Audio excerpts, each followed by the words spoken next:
Does anyone want an agenda? Oh, sorry, that's not the agenda. Thank you, Mark. Oh my God. Hold on. There's the agenda. Sorry. No.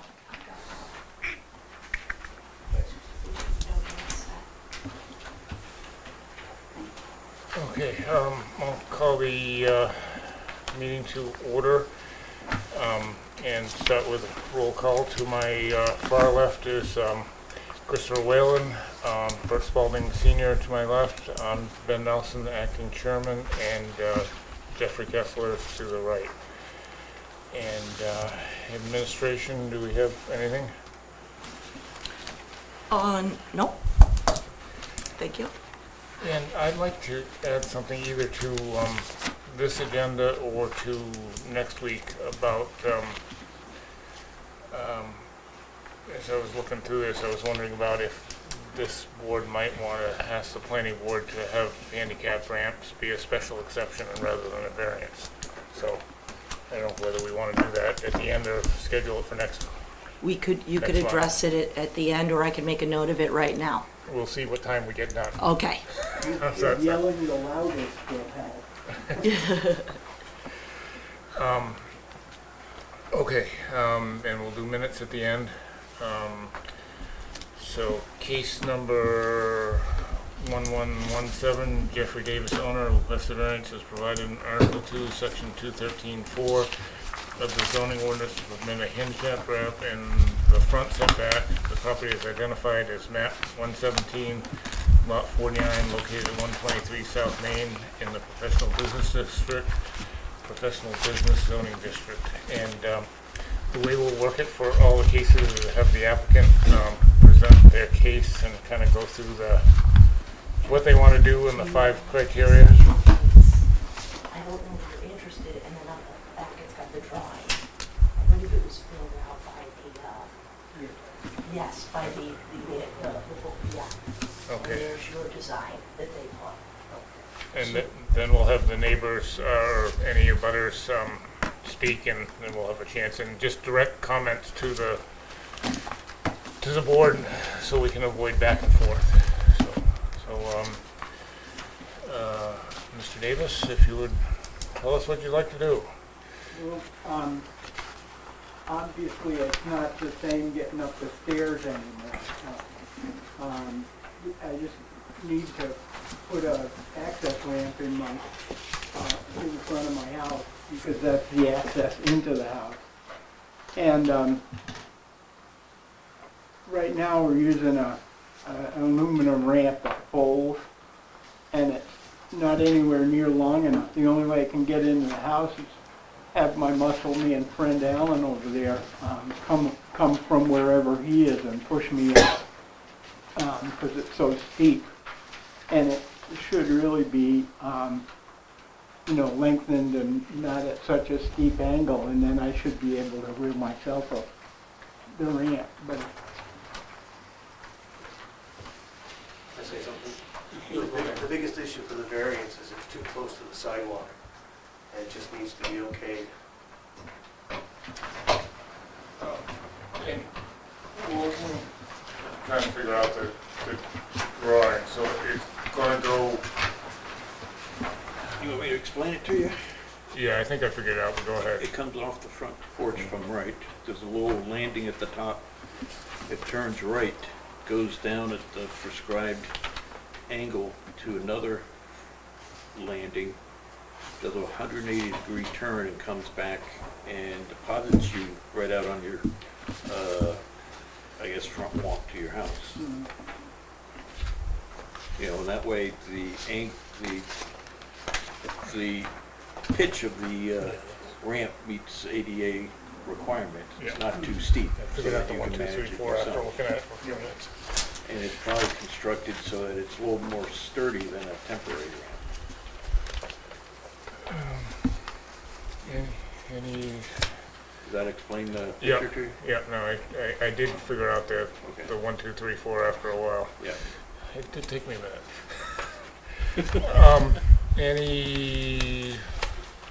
Any questions or anything from any abutters? We're gonna kind of short circuit any questions from the board.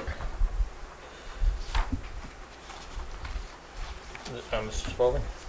Mr. Davis, is there a reason that you didn't go, coming out your door, go to the left and have the ramp go down the side of the house rather than out We front? have a right of way on that side of the house. And it's been a problem because the person who has the right of way claims it's only the size of the driveway because it's a shared drive, and the rest of the land is hers.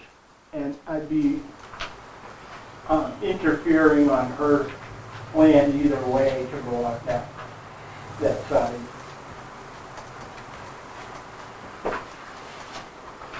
I don't believe the way the porch is set up right now that there would be enough room. The stairs are on the left-hand side of their entryway, so if the walkway came out, it would have to go too far. Their right-of-way would be right there where it turns.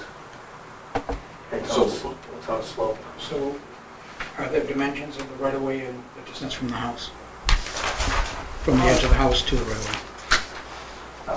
Right here.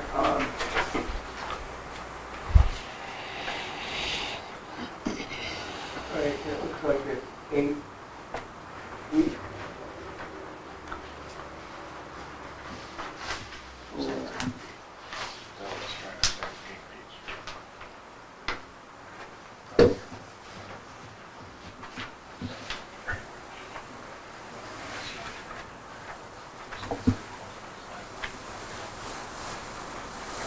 How close is this? I was looking for a dimension. How far back is it proposed from the sidewalk? Question is the house 25 feet back? That's what you're asking. I don't know how far is the ramp gonna be from the sidewalk, is what I'm asking.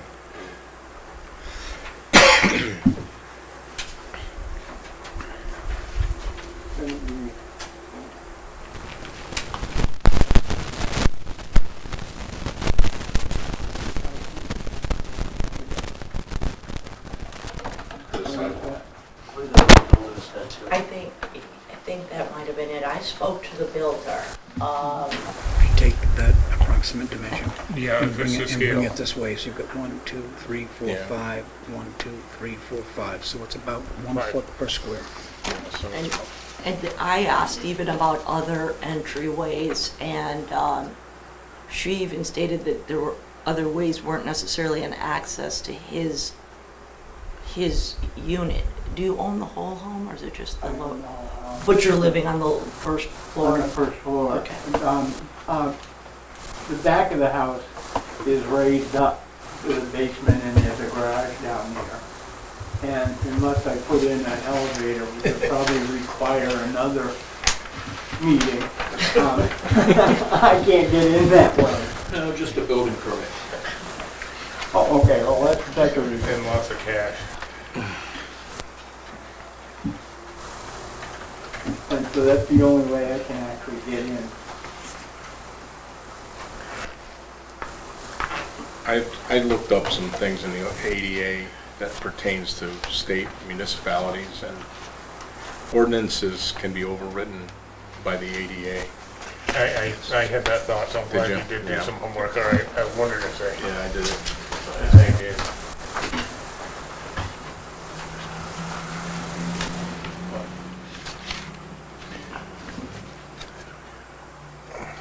And just for some historical perspectives, some years back, this board approved a similar handicap ramp around the corner on Laurel Street at 147-9 Laurel Street. And it was a similar situation. The ramp came off the porch, took a turn, went down to a landing, took another turn, and came out. And because of where that house is, in relationship to the street, that one ended probably within a few feet of the road. Of the road or the sidewalk?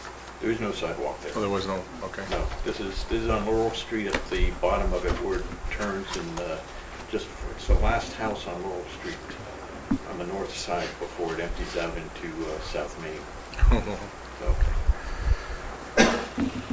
So that, the ramp's not there anymore, but it was there for at least a couple of years.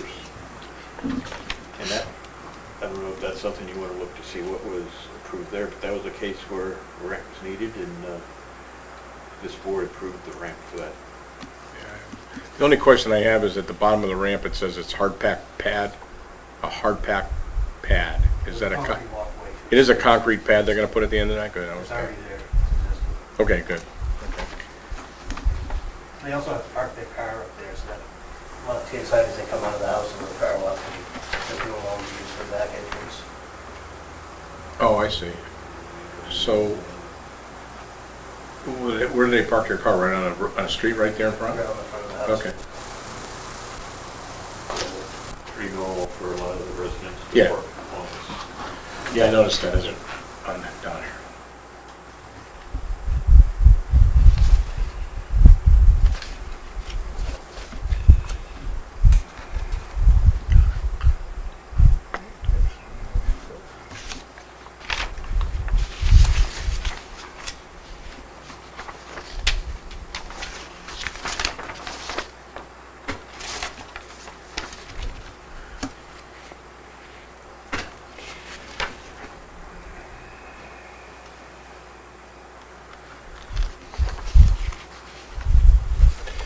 I mean, going by the strictest letter of the law, the only problem is 5, and I would think, and I know ADA isn't part of the property, but I would think we'd be pretty good adding that in. Are we in the, No, we are not. Hey, what? Do we want to go into Indeed. anything else from the public? Do I have a motion to go into deliberative? so moved? Second? Can I say one more thing? Oh, sure, go ahead. I think I said there's 5 feet to the sidewalk here, Yeah. and may approach. Yeah. I watch too many sports No. shows, huh? The way I understand it, okay, this is the front porch that we have now, Yeah. and this is coming out, it's gonna go right down and come back across like this. All right, now I was looking down here, and I thought these measurements were taken from here and here, but actually they weren't. And this is a lot, you know, there's a lot more than 5 feet between there. It looks like 7.5 feet, Yeah. based on those. Oh, I get you. Yeah, yeah, the far, yeah, I got you. This is actually the first Yeah. time I've seen these. Okay. No, they were sent, They were sent directly to me and your contractor. Exactly. Yeah, help, so. Okay, so. so I apologize for Alright, that. yep, yeah, we were counting from the line too.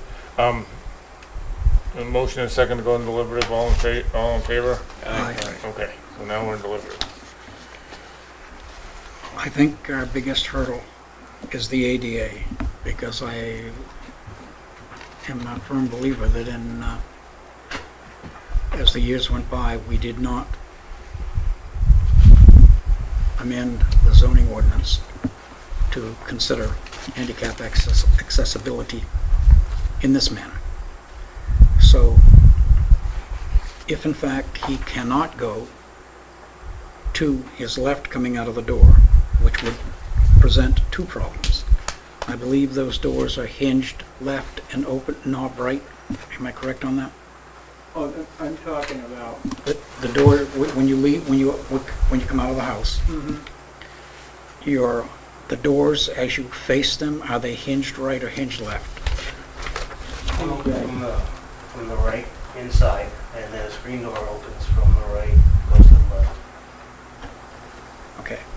Hinges So, are on the left.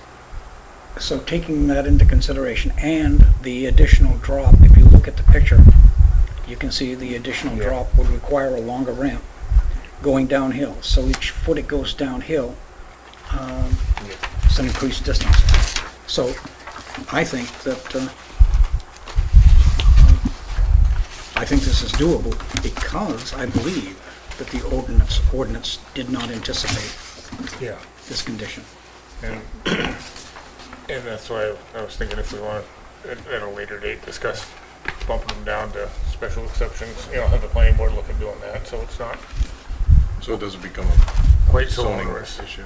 Well, no, we'll discuss that. Now is not the time but, Special exception is essentially a permitted use with conditions. Yeah. Whereas a variance is a no. So you lower the standard and make it easier. would- Maybe you got going down that hill long enough, you could build an arc on it. Swing You're yourself right back back into out. Newport. You could ramp up in pretty good shape going down. End up with quite the roller coaster ride just before you get to the car. yeah, I am. I'm no rock and That's roll what I was guy. thinking when I was reading through it. It might, but for this one, I think just to keep it simple, we can. You said mention ADA in there, I think this is, and it will survive anything. yeah. I mean, we could probably look up a line. Also, another thing to look at, because this is a professional business district, it's a 25-foot setback. If we had not created, or changed the zoning to professional business, but left it probably R2, which I believe it was before, that's a 15-foot setback. But in either case, the safety overrides. Yeah, The whole reason of zoning and the police powers that come with it is public safety. And aesthetics. Excuse me? Aesthetics. And at 7 feet, there's enough for the sidewalk plow to wing stuff back, and Yeah. well, just in the interest of public safety alone, if he has no way of getting out of the house and back in by himself. Yeah. I mean, this is, yeah, but you couldn't have one come out into the sidewalk. That's so. yeah, I mean, Yeah, obviously, this so has been laid out and designed with as much, it looks like he's utilizing space as best as he can. Yeah. Which I mean, has he's to got- do, similar, as I said, what was done on Laurel Street, and that one literally dropped him within a couple feet of the road. And I would say that's a more dangerous section because people park on the other side of that street, so your traffic is tight to that side of the street, but there's no other option. I guess if there's no more discussion, I would entertain motions. I'll make a motion that granting the variance would not be contrary to public interest, because there's adequate space to put in the ramp and it would meet the owner's ability to utilize his property. Second? Made and seconded. Any discussion? All in favor? Aye.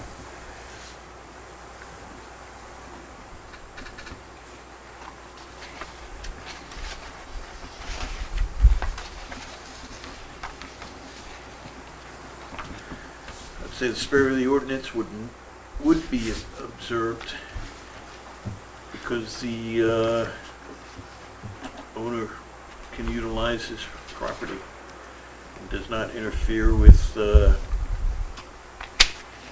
foot or vehicle traffic on the street. Second. Second? Made and seconded. Any discussion? All in favor? Aye. Aye. Aye.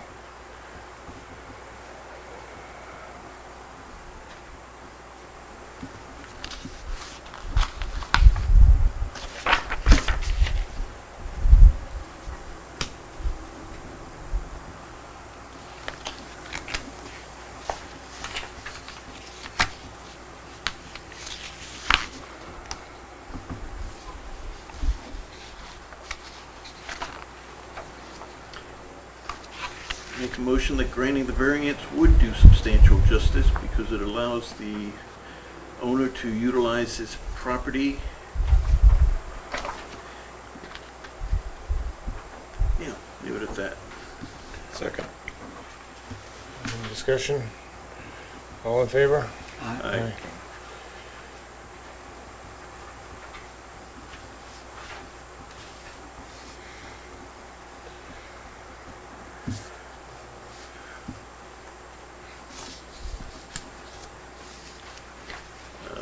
following reasons, make a motion for the following reasons. The values of the surrounding properties would not be diminished because the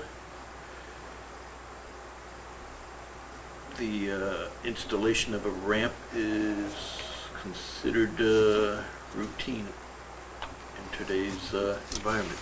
And also the construction, I think the construction of the ramp is Yep. well done. Yeah. It looks like it's well designed, so it's not gonna be an eyesore. It would certainly meet, it would meet ADA code. Yes. A company called Cover, I don't like everyone's doing it. Who's doing it? Cover, that's all they do is help people that need ramps and house modifications, weather improvements. Cool. Do you have a second? Second. Any discussion? All in favor? Aye. All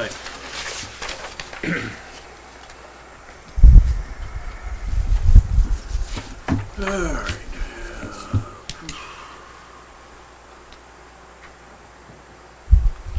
I'll make a motion that owing to the special conditions of the property that distinguish it from other properties in the area, denial of the variance would result in unnecessary hardship because there is not a fair and substantial relationship between the general purpose of the ordinance provision and the specific application of that provision to the property, because the ordinance would prevent the owner from utilizing his property. Second. Any discussion? Or do we want to do them both together? Yeah, and the proposed use is a reasonable one because allows the owner to utilize his property, and ADA ramps are a common addition to housing. Okay, any discussion? All in favor? Aye. Aye. And I'll make a motion that we grant the variance for case number 1117 as presented. Second. Any discussion?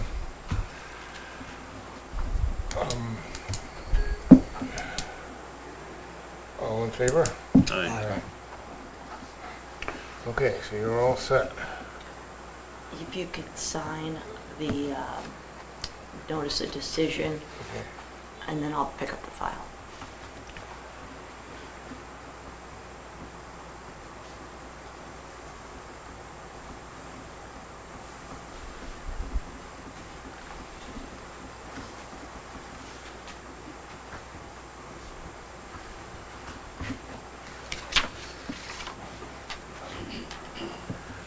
Jeffrey, I'll mail you within a few days, probably tomorrow, your notice of decision, but you're free to build the ramp at this point.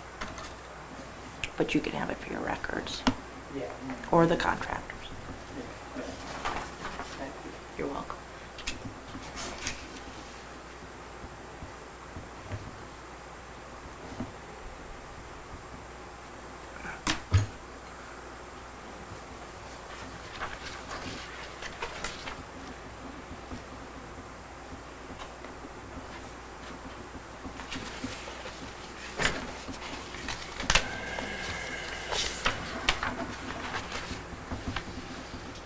What was the date?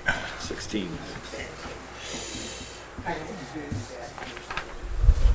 No, you should go. There you go. It's not in bad taste at all. I wouldn't stay. And if you have any issues with the door, let me know. I'll come out and help you guys, but hopefully it should work. All right. Have a good evening. Take care.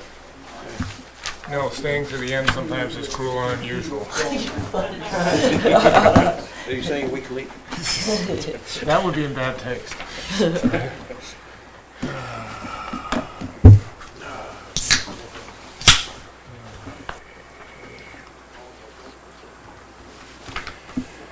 Okay, case number 1118169 Sunapee Street LLC, Ron Nicola agent, requests a variance provided for Article 2, Section 211 of the zoning ordinance to permit the multi-unit building property is identified as map 114, lot 32, and located at 21 Cross Street in the industrial zoning district. Good evening, Mr. Chairman, members of the board. Here before you tonight for this variance on lot 11432. You know, I think as a part of our presentation, I'd like to also just give you an update rather on the mill itself, what's going on. As you know, we were, or are approved for multifamily units there also, the 70. Pre-pandemic, we almost had it sold, and we had somebody ready to step in and start the project. And then the pandemic hit, and everything went sideways for about 18 months. So we're in the position we're in now. So we're thinking about a repositioning of the whole project. We're in negotiations right now with a high-tech company whose name I can't divulge because of confidentiality reasons. But if they do decide to come to Newport, it would be a huge plus for the community, which would mean part of that building would go back to commercial, maybe all, maybe part, maybe some apartments stay there or whatever. But and then also the self-storage right now, the lot is approved for 64 units of self-storage, just outdoor regular self-storage. So we're thinking maybe if this board was so inclined to give the approval, and we got through planning and zoning, planning board, site plan review, that we may internalize the self-storage in the mill to go climate control self-storage as a part of a whole mixed-use development. But that's the mill. So what we want to do is remove the approval that's in place now, the self-storage units, and replace it with a multifamily building, apartment building. Up to 40 units, we're still, the number is still moving around right now. We have some issues we've got to get through. But that's what we're here for tonight. How, is it, sorry, I have a question for all right, go ahead, Mr. Bowman. Mr. DeGlow. I stepped off of your case before because I was part of a group that was going to take down the silo. Okay. Yeah, that was some time ago. Do you, if you consider that conflicts me on your issue, all you need to do is say so, and I will step back from your case. No, I appreciate your revealing that, but no, I don't see it as a confliction. And that was a long time ago. The world's changed since then, so no, I don't see it as a confliction. Thank you. Yeah, that was my question. That was a long time ago. Have the, it's been a year and nothing's happened. Are those? Are we back to the, or which property are we on here? Are we on 169 Sunapee Street? Are the apartments or the mill still? You gave, so there was multiple variances given, and they kept changing. The last one that was given was Medical offices and- housing, Just housing. just housing. It That wasn't. prior Okay. was mixed use. And there is a note in the notice of decision that he has 48 months instead of the typical 24 months Okay. to start. It's an and I was possibly going to look back at the video of it to confirm, but it is written. I don't know if Mr. DeCola or the board foresaw that if they're going to do this and it takes longer than they think, we don't want to go through another variance project. But they did, and so they are still within that window, but it's narrowing. I think they only have like 12 months left on that, even at the 48 We discussed plus. this. I don't know if we really still came up with a definitive date. Did we benchmark? No, it was right, 18 months maybe, and I could go pull it. It would be in the motion if we came up with a different timeline. It is in the motion. You have it right on the notice of decision. And I could go get it and from Well, no, the as long as it's still in effect, that's what I was asking. It is still in Okay. effect, the, But it's not relevant to this.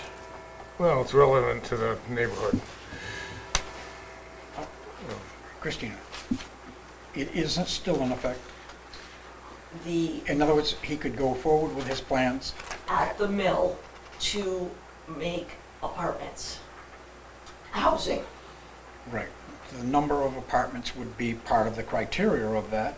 Absolutely. Okay. So all of, if in fact that applies, it all applies. Not a portion of it, but all of it. Okay? So, that being said, does this application a separate lot. Excuse me? This is a separate It's a separate parcel. lot of record. And previously, there was an approval to put outdoor storage units on this lot. Ah, That okay, has so never- that's that hasn't across the changed. street and other, all right. Yes, Right. Right, that's across the street. There were two separate variances, I believe. You suggested that you wanted to move the proposal for the apartments from the mill? If we went to the mixed-use commercial that may come about, we're gonna lose some units there, just because of the nature of it. We still may keep some in it, depending on how much space these people want. You know, I don't have any answers for that right now. For some historical background, when you were looking at the 60-some units in the mill building, you were looking at workforce housing that That's was correct. dependent upon federal tax credits. It was fairly tight and strict program to get into. Yeah, very tight. And, Is that low-income housing? no. No. Well, no, you're thinking of what was called Section 8. This is Section- workforce It's housing, workforce housing. where the tenants have to qualify for a certain income range based upon a percentage of the average medium income for the area. And it's federally regulated. The upkeep of the entire property is strictly controlled and such. And I think, as you said at the time, you weren't even qualified to manage your own property. That's correct. If you went forward with that. But we're looking at a different apartment Right, this would be a ground-up right with the... unit on a different parcel, which would be, I guess, in lieu of putting up your storage units. That's correct. And- And also, by the way, I'm sorry, I forgot to mention, there's an existing hydrogeneration facility there now, too, what we call Sugar River 2. The penstock runs through there, the wheelhouse is over there also. If we were to go through with this, we would terminate that operation. The penstock would have to come out, because the building would be sitting literally where the penstock is now.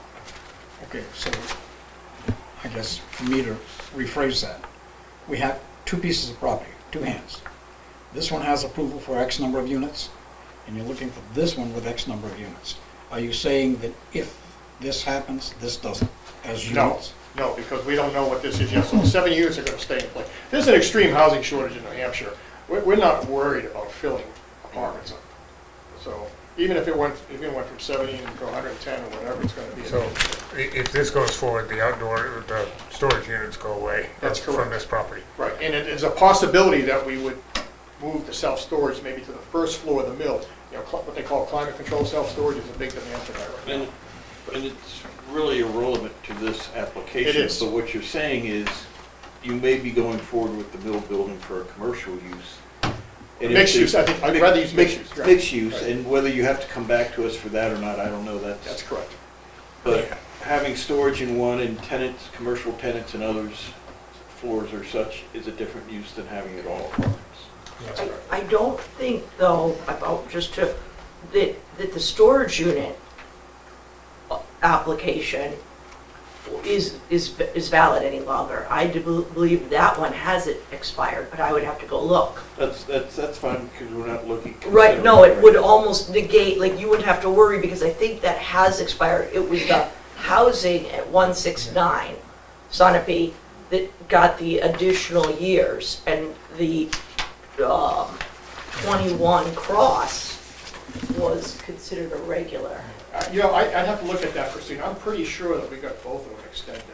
Okay. This is pre-pandemic. Yeah, it's, Okay, then We would not have let that expire. We would. I could go pull that. if I could, I'd like to ask you a question. Sure. You know, you're looking at bringing in a high-tech company or whatever it is into the mill, and I'm assuming it's from out of the area. Does housing come up as an issue? Absolutely. So housing is a concern to bring businesses into this area? I say affordable housing, I'm not talking about low income. I'm talking about affordable relative to what's in Lebanon and Hanover right now. Right. So a two-bedroom apartment, $1,800, $2,000 a month there, would probably rent for $1,500 or $1,600 a Yeah. month here. More, pretty much workforce housing, I guess. Yes. No, and what I was getting at, and it's not our purview here, is the ingress egress for that, the Cross Street and Sunapee Street are horrendous, and there's a difference between 40 units and 60. But that, we don't get into traffic in a variance, so. Well, this structure spill, you mean where the things would spill out from Yeah. 169? Well, no, this basically feeds into the same neighborhood. Yeah. But if you remember, when we did, you probably don't remember, but when we did both projects, we purposely took that into consideration. As part This of both project was not on the board. No, that project wasn't, Right. but we were gonna realign the driveway entrances so they Yeah. focus. Right now, it's a little clunky coming out of the Yeah, mill. but they still come out on the Sunapee Street and onto So- Bradford Road So on, even if we did this, on, that would still be realigned, the driveway would Yeah, still be but realigned. this- So that this basically- almost doubles if you do both.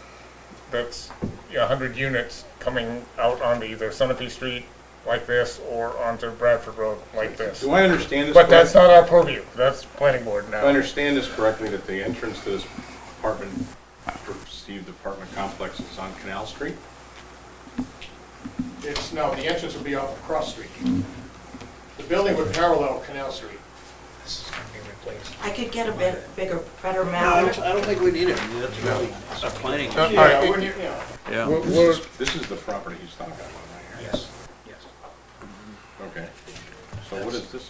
Oh, this is the self-storage. Would you like this? So You? this is the, Oh, you That have was it. the you old have it. parking Okay. house. right, the old one is over here. That's the new one. Christina, do they have Yeah, that no, I proposed know site where plan that that is. Sanchez lives in? So he wants to put them here. They should help them. Oh, yeah, they Yes, got it. Well, he's already got it for the mill. Yeah, let's, why don't you just go through with what you're, present what you're gonna do, and then we'll give the abutters a chance, and then we'll have more questions. Yeah, I mean, our arguments, as you can see, our arguments are very similar to the arguments, the supporting arguments made for the mill. And because they're similar situations with respect to zoning. The mill was also zoned industrial in part. And this is in zoned industrial and I believe light commercial. And with the regulations referring to industrial, they,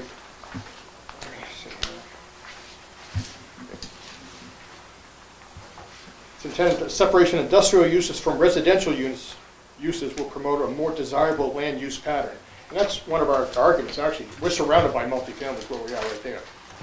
What's proposed at the mill, the rest home up above, apartments on Canal Street, and 3 sides, and virtually 4 sides, multifamily. There is no industrial around there.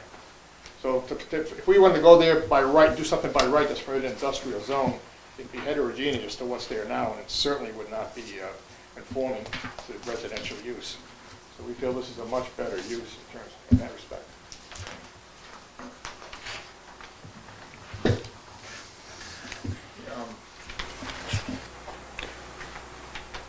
Any abutters questions? Okay. More questions from the board? I mean, I understand there's a way to do a trail down to downtown. And Yes, that's part of it too. Yeah. they like these things close to downtown where people can walk, close to Ruger. And that is a concern, it was and still is a concern with this company that we're talking to, for housing. You know, it's always a catch-22, we've done the work all over the country, it's always catch-22, what comes first, the housing or the business? And it's kind of like, well, the business ideally, but the business won't come unless they know that people can live in quality housing. So what do you do? Yeah, I know, it's a dilemma. And many boards, and we face it too all the time. That was the argument of branches of service. I believe, I'm not positive, I have to confirm this, but I believe we have received a TAP grant to get a sidewalk on the north side, on the 169 Sunapee Street, that side where the mill is, going all the way to La Valleys and Ruger, I believe.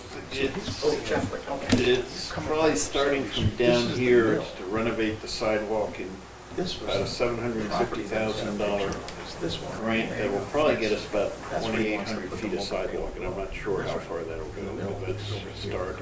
But it is helping feed La Valleys, Carroll, and... Well, it's not gonna get up that far, there's no sidewalks there. I mean, Okay, I just had heard that today in another meeting, and I know that they're really trying to help the route, maybe the most. Yeah, I mean, people walk along the side of Yeah. 11103 in the morning. Yeah. They are, I see it. Yeah, they But, want in front of the mill for like a driveway too, Yeah, but it's, that has been almost assured. I don't think it's finalized yet, but that would be a project that would start probably somewhere in 2023. We're still, we're still open to, with the town, that path, it's always been, from day one, it's always been open for discussion. And, we would grant whatever easements are needed to get that path all the way down to Main Street.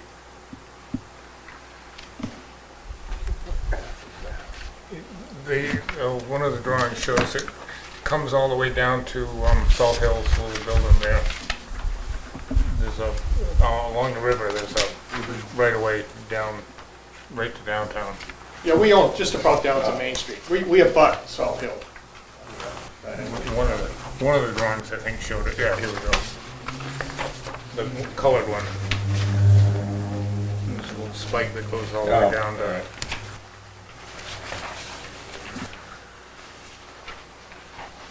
Down to kind of.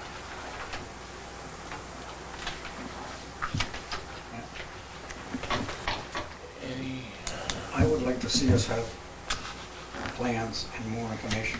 I am reluctant, based on what we have in front of us,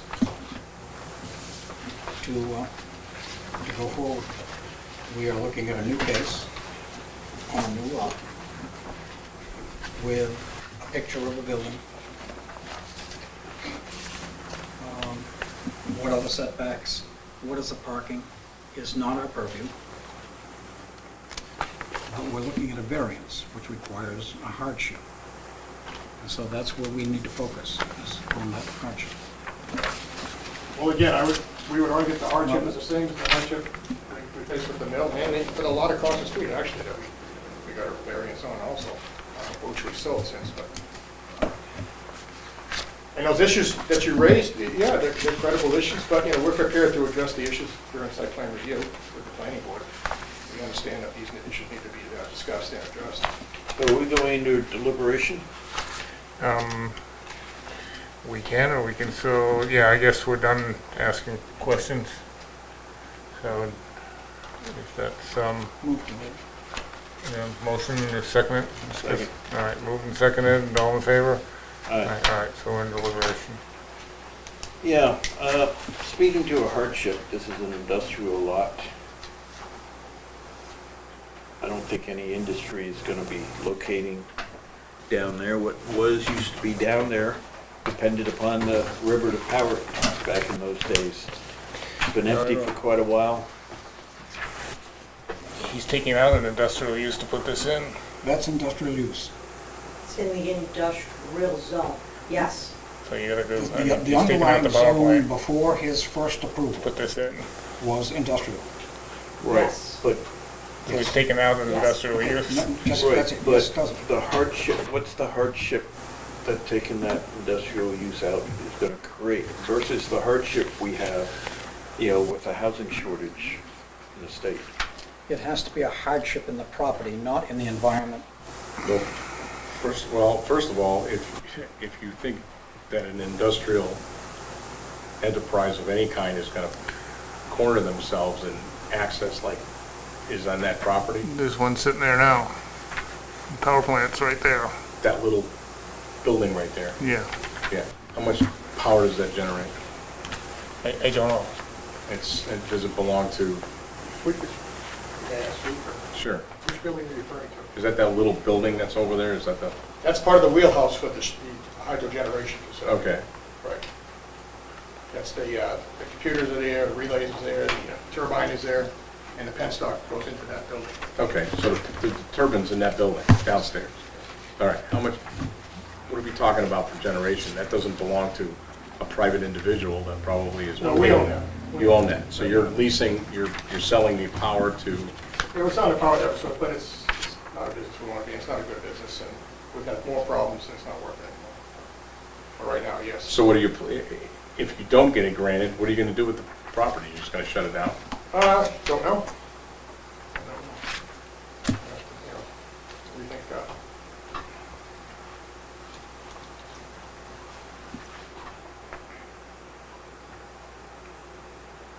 So obviously, you're saying that cogeneration or that generation plant isn't profitable enough for you.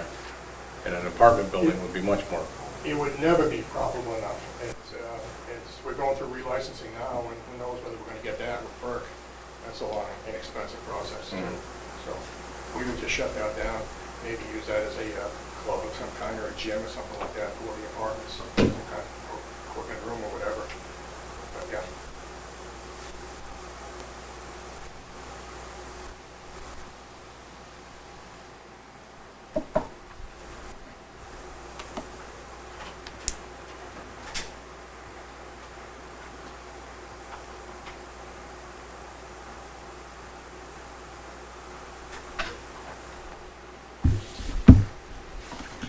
Yeah, see, that's where it gets a little thin. There is no hope of any industrial use of any size. There's one there. Okay, It's Yeah, an- but it's, I mean, he's saying of any size. I understand that, I That's not a understand. business. Okay, so anything significant, I mean, I wouldn't consider that generation plan a That doesn't generate significant. jobs.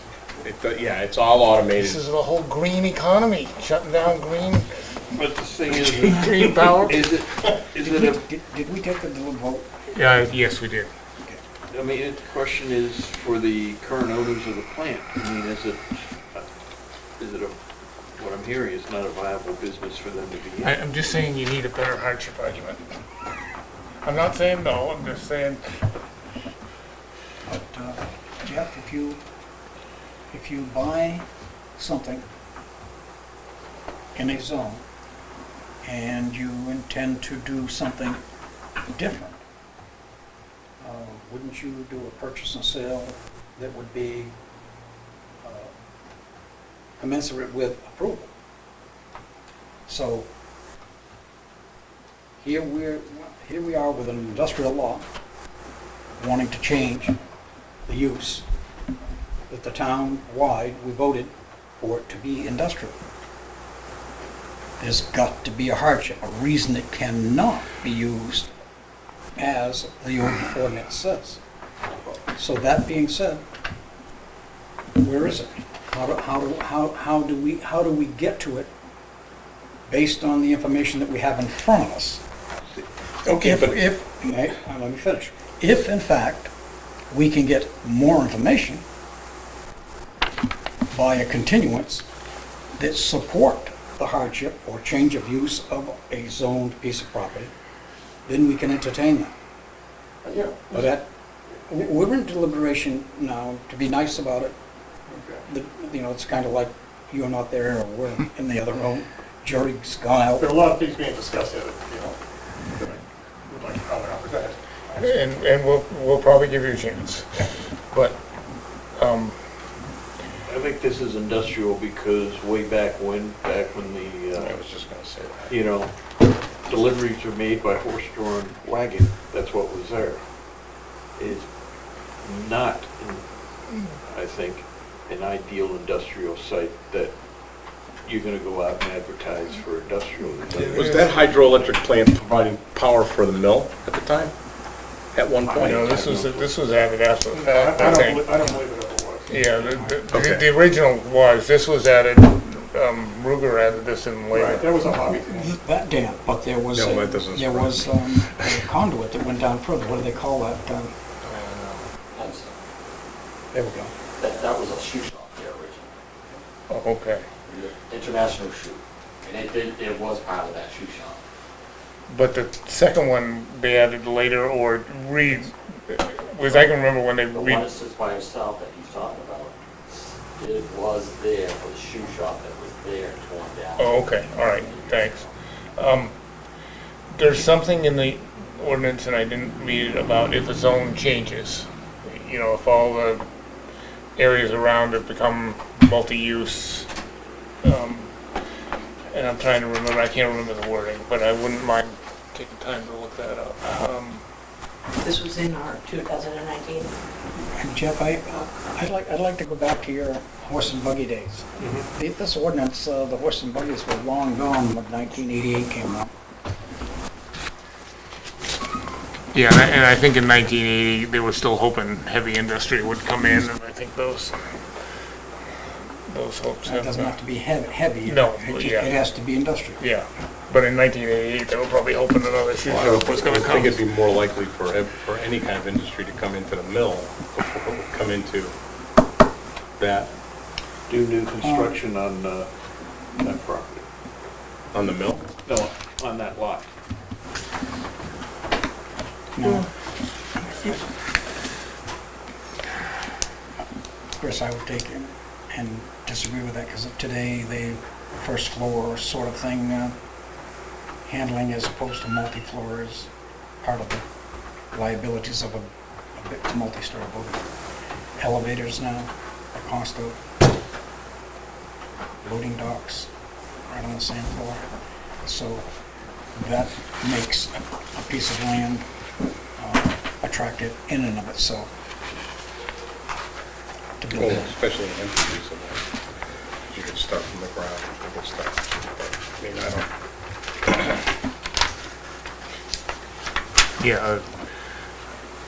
Yeah, the industry's happier with a Butler building on spread out rather than 4 floors. If you look at Charleston, what did they do? That's,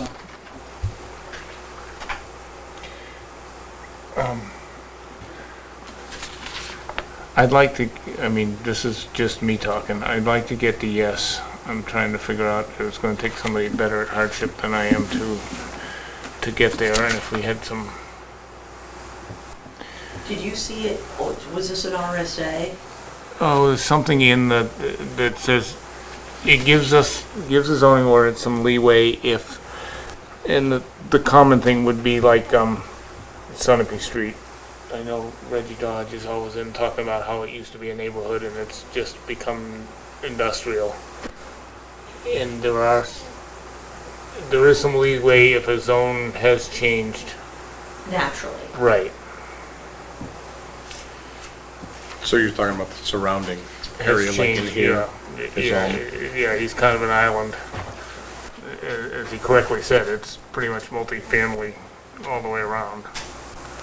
So is that like implied consent that it's not? I don't remember the word. It's been a while since I, But it's not it's not in our book, right? yes, yeah, it's in there somewhere. It isn't here. Yeah. Oh, that's easier to find then, if you think it's there. Well, now you got me thinking, I'm not sure. It's all right, let me see if I can find some. But,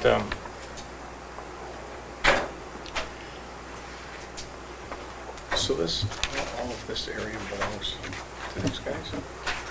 yeah, it's a long, yeah. That whole tract? Okay. So it'll be, yeah, see, there you can actually, that little bridge isn't still there, is it? Across the river. Oh, I guess the abutments are there, right? Were you talking about that little one right there? Yeah. That's what that is? I assume. Is that where the pipe went across, maybe? I can answer that question. Yeah, go ahead, yes, yeah. The old railroad bridge. There actually used to be a third dam down there also, many years ago. That's the old railroad crossing there, and like you said, the structures are still there. That was gonna be part of where the walking path would cross over the river. Okay, yeah, that's what I was, Superstructure is there, it's perfect, you just lay down on the ground, put some guardrails in, it's probably 6 or 8 feet wide. yeah, what I'm talking about before, it would be cool to have a walking path down to downtown. Yep. And so, in lots of, it is a good spot for it from the housing part. I think if we take a look at our zoning ordinance, section 307.1. Zoning Board of Adjustment shall have the power to be authorized upon appeal in specific cases of variance in the terms of the zoning ordinance if, 1, the variance will not be contrary to the public interest, 2, the spirit of the ordinance is observed, 3, substantial justice is done, 4, the value of the surrounding properties are not diminished, and 5, literal enforcement of the provisions of the ordinance would result in a necessary hardship. For the purpose of this subparagraph, unnecessary hardship means that owing to special conditions of the property that distinguishes it from other properties in the area, one, no fair and substantial relationship exists between the general public purpose of the ordinance provision and the specific application of that provision. Christina, can you To the copy that for property. us? What he's reading, yes. And two, the proposed, I guess, use is a reasonable one. And 3071, page 55. Yep, I was reading along with you. And there was one, I mean, hardship used to be impossible until Simplex. And I don't remember what the wording, the Simplex wire and cable in Newington. It went to Supreme Court and they lighten up on hardship and I don't remember the verbiage there, but they did lighten up on hardship after that.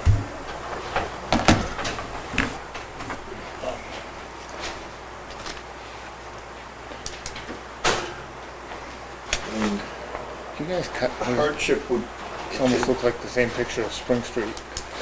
They get them from the same, Yep, same architect. is a standard layout. doesn't it? But I mean, I'm not sure I see the hardship in trying to keep residential units out of an area that's surrounded by residential units. And I don't remember the verbiage of Simplex either, but I know to do it right, hardship was pretty much impossible, but that lightened it up. It's the same thing. You don't have to read it if you want. Run. You want this, since, And what Jeff mentioned was all part of your criteria, I didn't know. yes, Yeah. you read it. But it's pulling it right out of our zoning ordinance. Mr. Chairman, I'd like to say a couple of things if I can. Sure, go ahead. Yeah, we'll loosen protocol.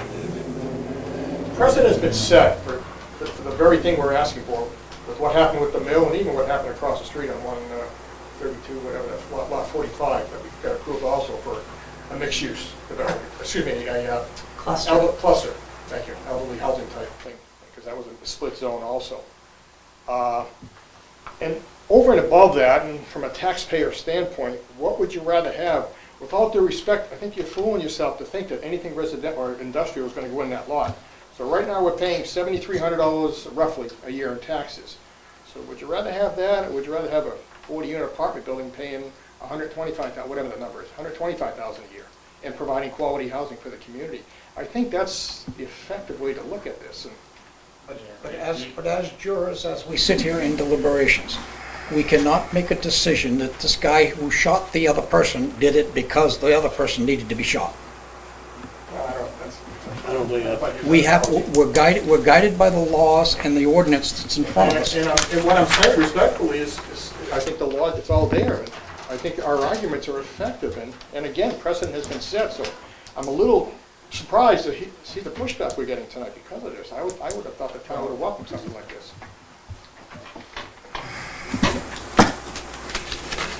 It's not, and part of that, so while we're gonna pay, I mean, that should not be part of this board's criteria.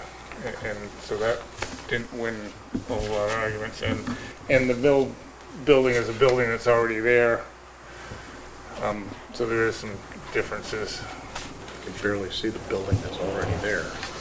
So, No, but I mean, Granted, what it's he's there. talking about is precedent, so that was an existing building, you know, this is But the vacant concept land. of saying it's a Existing special building zone, is still industrial industrial. zone. And industrial is not coming back. but, okay. But, I'm looking long-term. I just, don't disagree, it's a good deal for the community, just we gotta make it fit this. And part of, and, no, I'm not gonna go there.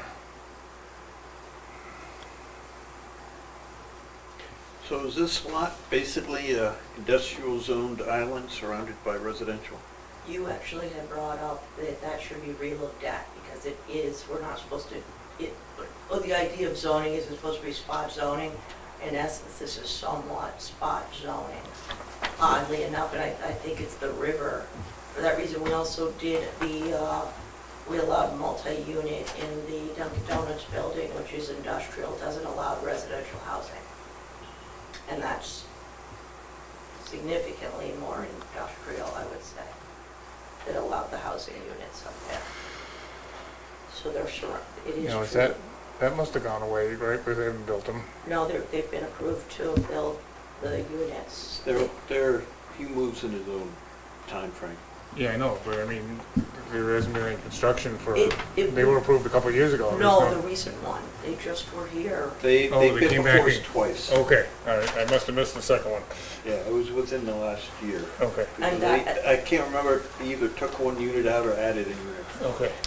Let's see, yeah, the one I heard was a Because couple of years it ago. was, the time I think had gone by, because I wondered why they were coming back. Okay. I believe those two properties are the only industrial section, because then you get into R2s and the professional business district and R1 once you get on the other side of Maple. But I can double check that also.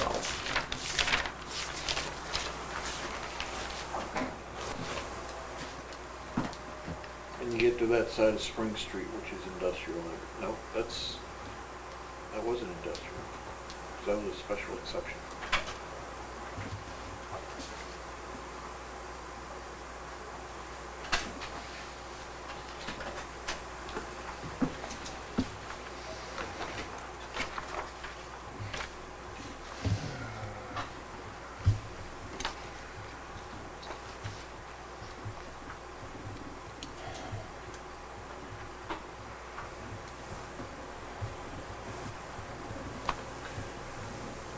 I'd make Yeah. a motion to continue. We need more information from planning and zoning. We need questions answered about, Ben, what you're looking for, which would be an avenue that we could use to go forward. Well, I don't- And that being said, the handling of traffic.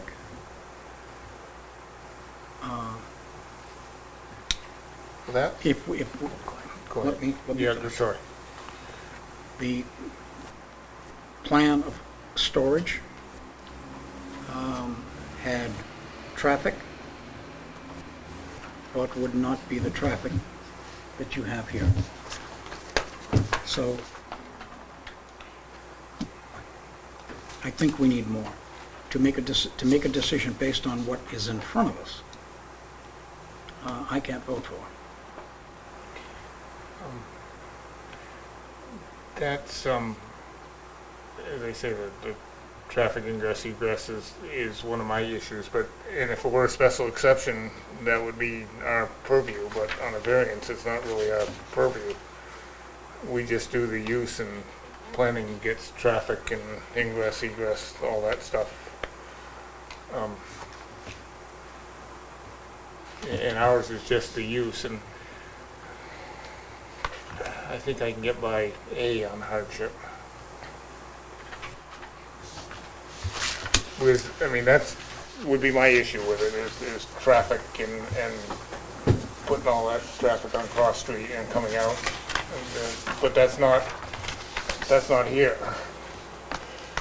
That would be planning, right? And all that stuff.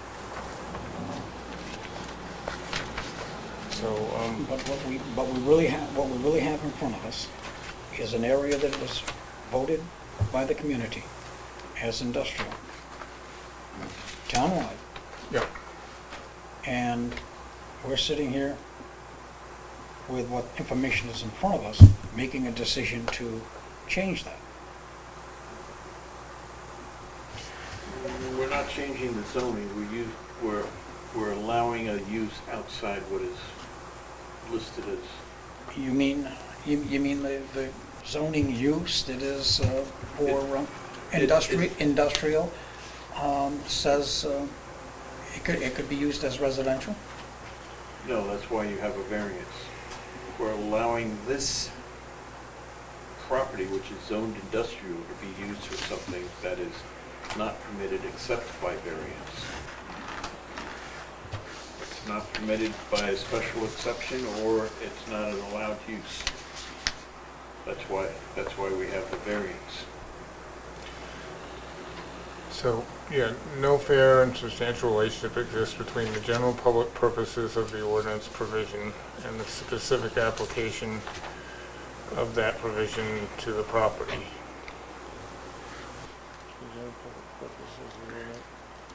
And I think everything's in the proposed use, I mean, I think it's a reasonable use. I was just gonna As say that. everybody said, you know, we need it, and for industrial to survive, we need it. And if industry is coming, they're gonna go out into the industrial park, you know, where we have, you know, this would benefit industry in the industrial park. Yeah, I understand that it can be used for a lot of purposes, but I find it hard to believe that any industry, So I think I can get, I think I can get by A-okay. I mean, if we're holding out for that, then that would be kind of, that's not thinking long-term. And as you were saying, Mr. Spelling, in 19, well, whenever this was done, there weren't the industrial spots with, you know, like we have the industrial park just down the road with water, sewer, electricity and stuff, so that's changed. That was all done at the same time, Ben. The RC zone out on 11 and 103, the Kellyville Village District was all part of the, No, I'm talking about the Whipple, up by Whipple's, the industrial, what do they call it, up there now, past the cemetery, the industrial park. Oh, I forget the name of San, well, just across from Ruger, just past the cemetery on the left. Oh, that's an industrial park, Yeah. okay. With Carroll Concrete and stuff in No, it. that's, Is it fair something or? Yeah, yeah, sounds right. All that's out there is the crematorium so far, but that was is just past the cemetery on the left. It's what, was it 5 years ago? and the crematorium is the only thing there so far. I think so, yeah. But that's an industrial, I don't know how many lots there are, but there's quite a few. Yeah, I don't know. But saying what you're saying for industrial, I mean, that's somebody wanting to build the Butler building and come in with industry, that would be the spot to go. Well, we've seen it out at the RC.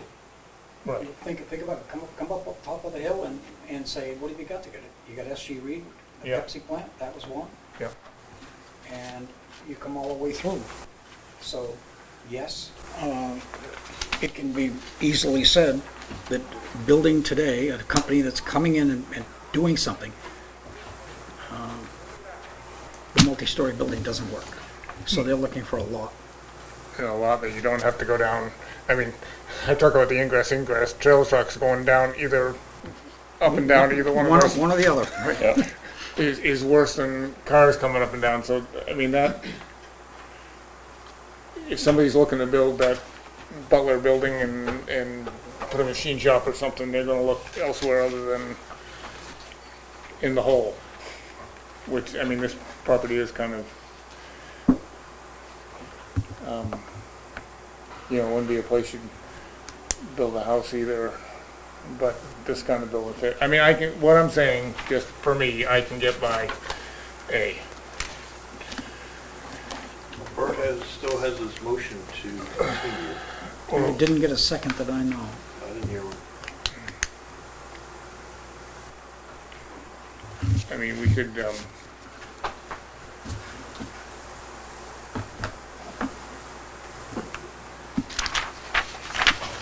yeah, I can get by A. I was gonna say we could do it for 2 weeks and see if we get a better thing for our chip, but I can get by. No, I don't wanna do a meeting too. I can get by A. So if another motion wants to be made,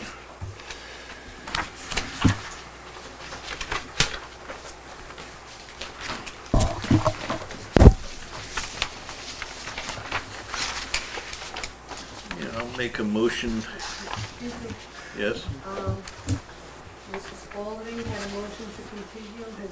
Have you called that? there was no And- second, so it dies for lack of a second. Thank you. Sorry, we mumbled that up here, but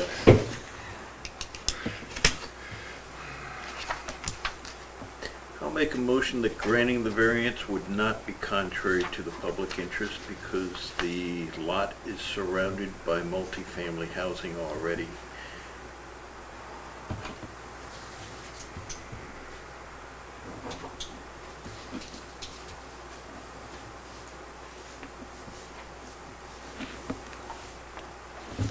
No second, huh? I'll make a second.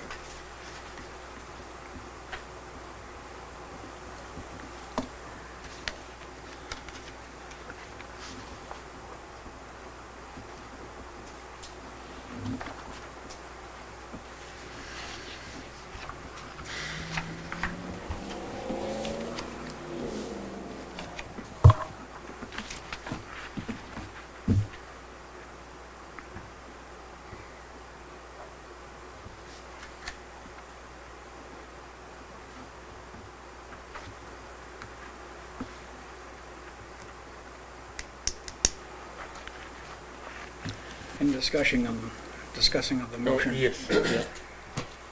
Excuse me? Let's see, do we, no, I'm good. Any discussion on that? No, would not be, Are you talking about the spirit? yes. And doing- Granted, Because yeah. it's presently, it's an industrial zone. It's, Yeah, go ahead, yes. Okay. In discussing the motion that's on the floor, Yeah, would not be, I'm reading from section 211, industrial zone.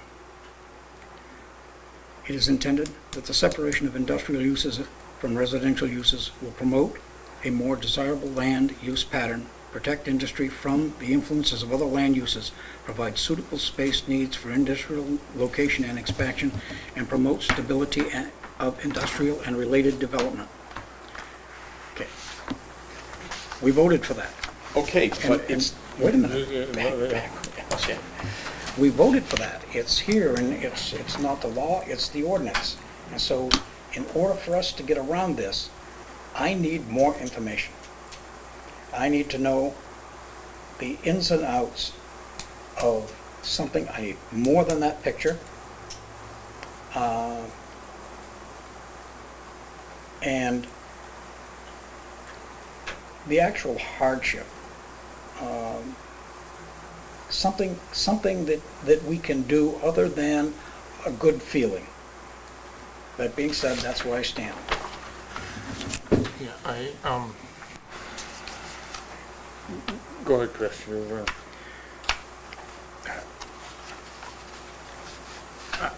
Okay. You know, we've zoned, I wasn't part of the town when that was zoned, but we zoned an industrial area in my hometown that eventually the same thing happened. It was surrounded by residential properties and residents needed to expand. So they developed an entire area, an industrial area, that turned out to be booming and allowed that zone that was industrial to go residential. And it was to the benefit of the town because more companies came into, now we've built the industrial park that's up the street. Honest to God, everything you said, Ben, makes sense to me. I can't possibly see a company moving into the whole. With any kind of industry, even if it's a one-story Butler building and you're gonna have a warehouse. If you're gonna have a warehouse, you're gonna have trucks going in and out of there. You got a one-way street coming down one way, coming down, you know, as you're going down into the cross street. I mean, that's an insane traffic pattern for any kind of industry. So thinking long-term, to do anything other than to either allow the variance from an industrial zone to a residential zone to take place is counterproductive to the town in the long run. and what Mrs. Spalding just read was that the commingling, you know, having industrial next to residential, that's kind of what, if we hold out for residential here, that's what we, for industrial here, that's what we end up with. That's what you're doing, yeah. By moving this, we make this a more homogeneous residential area. And we have, it's not like we don't have spots for industry. We've got, spots on the main drags Mm-hmm. set up for industry. I would say that defines your hardship. It's zoned industrial, but it's not, Could you, it's not a suitable Attractive. zone yeah. to put in industry because it's basically overshadowed by residential units all around it. And, it's, Not to mention accessibility alone Yeah. for industry. Well, yeah, that is a hardship. yeah. And I hear what you're saying about ingress, egress, and parking and all that stuff, but that, we get a bite of that apple in special exceptions, but we don't in the variance. But planning board's gonna hit all that stuff. The topography between 1988 and now has not changed for that property or that neighborhood. It's all the same. So what we're really doing here is we're really legislating a change in zoning. And you had an earlier question about what should be put to the planning board to change something. Yeah. That's the process. But we made that change ourselves. Excuse me? We also made that change with the setback for the ramp. We didn't wait for it to go through planning board and town meeting.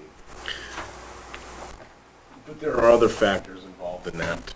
There's the ADA and some Right. other issues. So, I mean, this is not government legislation. This is our local. We can all agree. Yeah.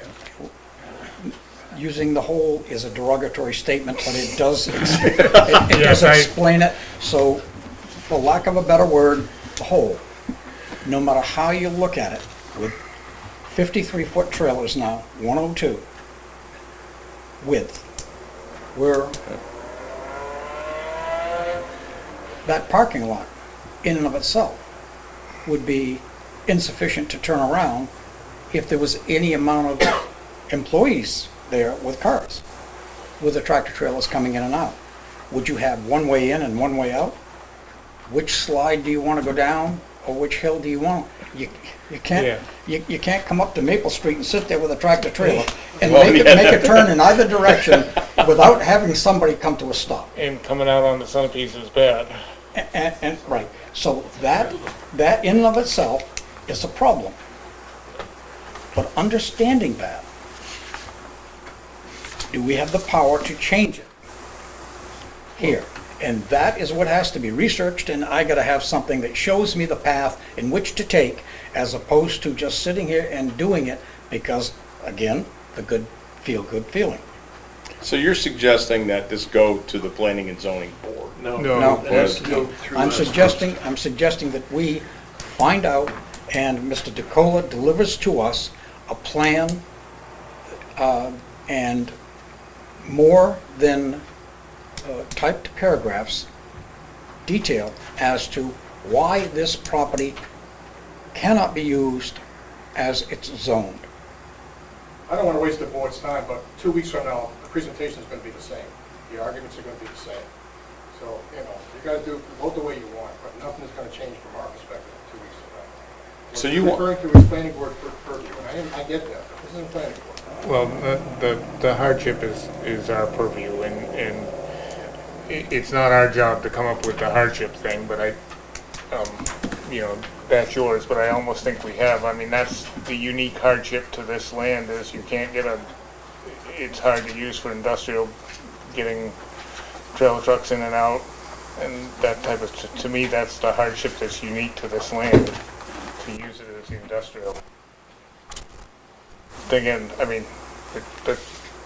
well, Mr. Spalding's looking for you guys to come up with that, not us, but I almost think we have. Yeah, I think we just did, and if you just take what we did and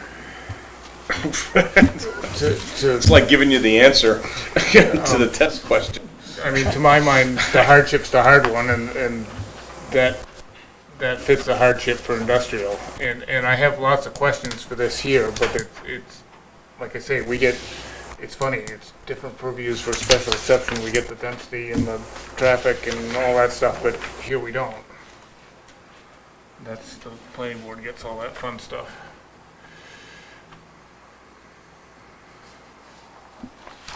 We have a motion and a second on the first question. Yeah, all right. Is there any deliberation on the first, contrary to public interest? Well, I guess that was that, and I guess my deliberation part of that is in 1988, the hope and the thought was this was one of the industrial sites that we didn't have a lot of, but since, you know, Kellyville, rural commercial have been established, you know, which was rural at the time. So there are lots of industrial spots that have been created that are frankly better than this one since the 1988. With the same people who thought out this to be industrial, same group of people, same planning board, same time, putting it all together. Yeah. So they did for the new and did for the old, based on probably the existing ownership of both lots. But this board is given the purview to make minor changes for specific lots. And I think this is meant that, so that everything that doesn't fit exactly doesn't have to go to town meeting. I don't think, well, I think Bert, you also pointed out, I don't see anything in here that says it's addressed the hardship side of it. I know we gave him the answer pretty much, but, What I'm asking for is I'm asking for more information that gets us to where the applicant wants to go. And for the applicant to say 2 weeks from now, everything will be the same, I question that. Hardship is addressed in number 5.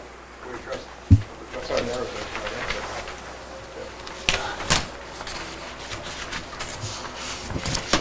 Yeah, and as I said, I think All right.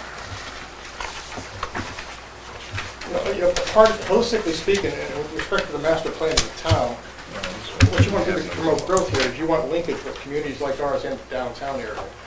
So would you rather have 50 or 60 people with credit cards and high disposable income walking downtown to spend money, or tractor trailers coming out of a site causing traffic jams? And I just don't get the logic here. well, the logic, if you've talked about that for, what, 6, 7, 8 years and absolutely nothing's happening, so, Well, yeah, well, yeah. Yeah, I mean, what's this year, too. 5th or 6th? Then it costs us 18 months and a lot of money. So.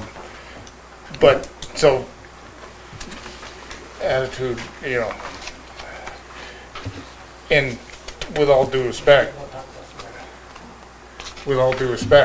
you know, to say, that's what we've written and that's what we're gonna write, we've come up with a better hardship argument than you have. And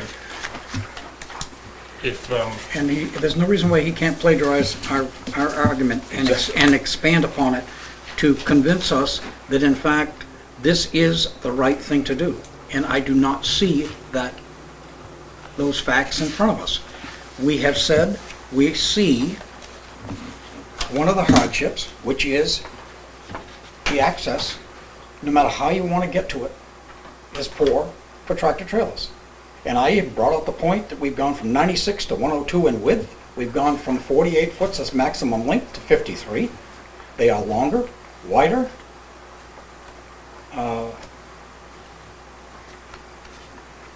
So therein lies a reason. Put it in writing and give us more, and give us more of a plan of what you want to do, and then I'm on your side. But as of right now, I vote no on everything here, and that doesn't make any difference. It's going to be 3-1. Let me ask a question here. Let's sell it. Uh, Let it fall down. you know, that's gonna get you a long way. You know, your cost is $100,000. I'm Kevin Henderson, for your information. I work for Bill Ruger. I'm the one that sold the property to Mr. Cole and Mr. Clavino. And the town manager down there, when the dam ran over, okay, act of God, I was there on the scene. He says to me, open the dam. I can't open that dam, all right? He cost my partners in this business $100,000. He called the feds. Because towns cause more damage to my clients when they're trying to do a good thing and help this town. They're trying to do something good for the people. We want to make the town a beautiful place. We want to help the people. You know, that, we're not here to do something wrong. We want to keep the legacy of Mr. Ruger like number one, okay? Bill worked hard. He spent $7.5 million. We're just trying to do it right with you guys. We're not trying to do something, you know, not good. We're trying to do it to help everyone. And I understand the zoning. I understand what you people have to go through. You don't have an easy job. It's a hard job. And we just want to do the right thing, that's all. That's why I came down to support Ron the Sports Center. And we need to do something, you need a little more information, hey, we're more than happy to get it to you. I'd like to build a senior project down by the airport. I'd like to do some other projects that some other people bought Ruger property. You know, Mr. Ruger was an icon in this town. I'm the only one left to represent Bill. And I took care of him to his last breath. You know what, it wasn't easy. So I'm just here to try to make something good for the town. That's all I'm trying to do. And I want to work with all of you and do whatever you need me to do. Or whatever you need to do for Ron. So you tell us what we need to do to make it right and to help you. And let's work as a community and work as a town and help the people of this town. This is a great town. There's a lot of wonderful people in this town. And that's what I'm here about. I'm about to see it happen. And Sky Lucas and Jay Lucas in town, who I work for, they want to see the same thing here. So let's see if we can get our minds together and get a grasp around and go forward. Yeah, Let me ask this, in your answer to number 5, unnecessary hardship, you mentioned that the lot is split between light commercial and industrial? It is, Jeff. Okay. We don't see how that's split on the drawing, but light commercial does allow for multifamily. Yeah, it's, And I think our regulations allow you to extend like 100 feet or so. You do go 100 feet beyond. I gotta go check, I gotta go pull that up on my computer Okay. to see that So split. basically, part of this parcel is not industrial, it's light commercial, whatever that said. Being able to extend. Is light commercial, not industrial. That's what That's what you meant? That's what your Split zone. response says. That's what you meant to say. that's Yes, why I said the argument was the same with the mill. The mill was split zone also. right. And I missed that reading it before, and just seeing like the administrative notes that said it was, whatever it said, industrial. Because it didn't say it was split. This is light commercial. Yeah. Also in the printout, I did not get that page. 100 feet. 100 feet. is that this line, Jeff? Is that this line? I don't know. But I didn't get page 2 of my printout.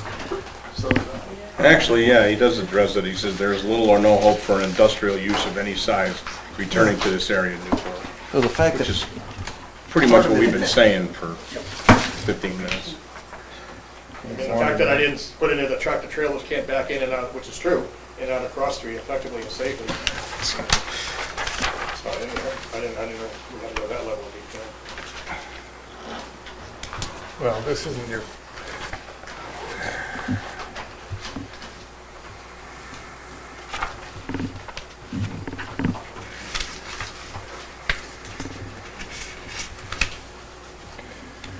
that's it. The statement would want to say, by right in the B1 zone. 100 feet tall? Yeah. Well, 100 feet, that division. Yes, as opposed to the industrial zone. He was talking about. Yeah, it's trying to And figure he's out where right. the line Tractor is. trailers can't, if there's an industrial use, couldn't effectively say back in and out of Cross Street, which is true. Because this Well, that's what I'm unique saying. That's and what- pre-existing condition, this leaves the applicant burdened by Well, those there's uses. there's allowed industrial by there now, right. so, you know, And when he says there is, By zero right, industrial. you should have put The idea B1 with there. what Bill originally had was to get rid of industrial and go Because residential that way. that is. So that's why he a goes less up and start restrictive. and start the second No, hydro. he did that because he had a hobby. Yeah, Alright. and a lot of money, He a lot of was an money. engineer and had a lot of money, and Bill did it because he loved natural energy. Okay, And that's why we so took that's all why the you, timber. and so you're gonna yank that out now. We're not using it. It's too. Yeah, but. Well, it's active. It is active now. Well, you know, When the water flows. You know, Lakeside, it's a you hard get type of business. water. Oh, yeah, no, I Bill know did it that. because he loved doing it, you know, I know, and then but- the hydro burned up, But, it hasn't been running, and We were gonna probably shut it down anyhow, even if we didn't do this. You don't make any money. It's gonna be too expensive. That was Bill's thing that he wanted to do, and he loved to do it. It wasn't to make money, he didn't need to make the money, he did it because he enjoyed it, it was a hobby. He wanted to do a steam plant and all that stuff. It never came to material. Yeah. So multifamily is allowed in B1 by So special where's the exception. line, Jeff? As you I got don't know it, where the Christine's line is. looking for it, yeah. Okay, but Jeff, you go to the statement that he makes. This is just the zoning, the different colors, the heavy, the light commercial is gray, the heavy is blue. And it does split property. It's So say that again, the heaviest blue, light is gray? gray. So what's the scale on this? Thank you. Oops, I guess I gave it to you upside down. Yeah. Yeah, The scale's up there. okay. I had to kind of take off clicking on it because then it added yellow to it. Yeah, so most of it's industrial. Well, yes. So you said blue is The light shading is B1? B1. The blue is industrial. The grayish at the top, Yeah. Yeah. So this is B1. This is light. So it's mostly industrial. But The light commercial is the gray. That. The industrial is the blue, correct. So light industrial is the gray. Is that B1? yeah. Yes. And the ordinance says you can infringe about 100 feet into a different zoning. Jeff, can I get you to go to his page 2? His item 5. All right. Okay. Going to the second paragraph up from the bottom. Mhm. Here's his argument. At present, the underlying zone of the parcel in question, map such and such, is split between light commercial and industrial. Because of this unique and pre-existing condition, this leaves the applicant burdened by those uses allowed by right in an industrial zone. Change the industrial zone to B1, and now you've made another totally different statement because you're using the B1 to get you in the door, not the industrial to keep you out.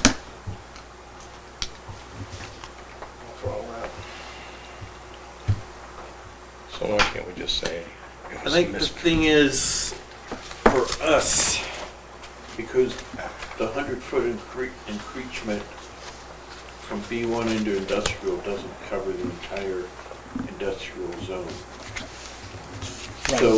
So you would need a variance to more or less Extend. cover the use within the industrial section. The fact that part of it is B1 already, where it's allowed by special exception, opens the door to the fact that part of this property at least was open to multifamily residential. But because it's one lot with two zones, you have to use the mechanism to get the residential in there that is needed for the most stringent zone, which is the industrial, which is why there's a variance.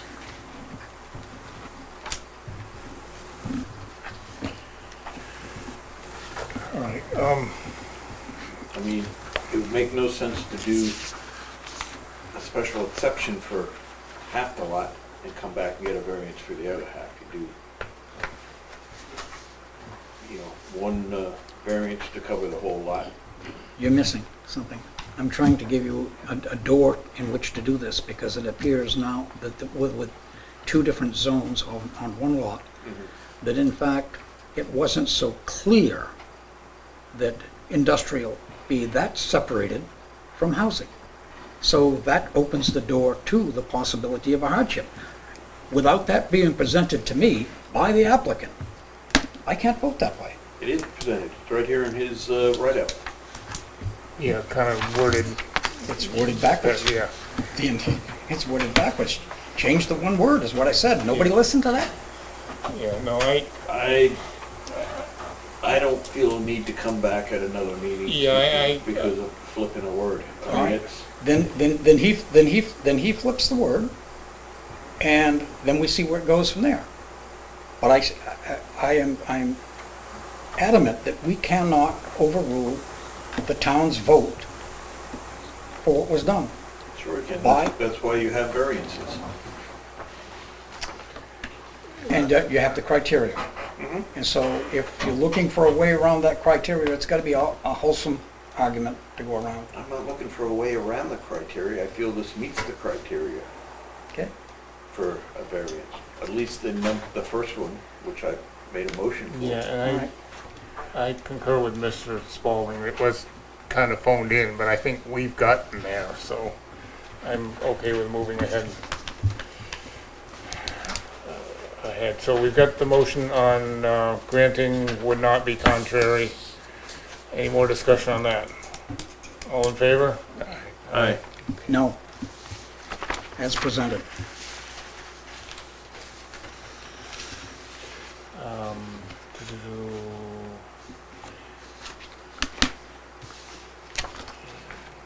Excuse me, Mr. Chair, could there be a roll call, please? Sure.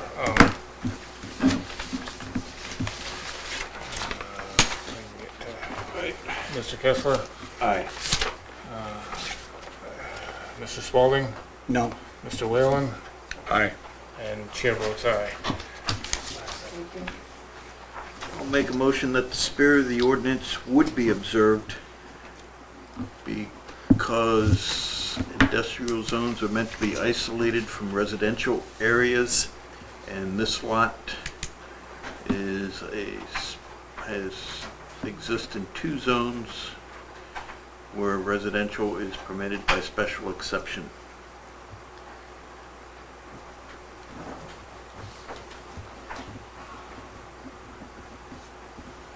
No second, huh? I'll second. Just any discussion? And, yeah, if this were to turn into a factory, it would be, and I forget the wording, to kind of separate residential from industrial. Any more discussion? All in favor, Mr. Whalen? Aye. Mr. Spalding? No. Mr. Kessler? Yes. And chair votes aye.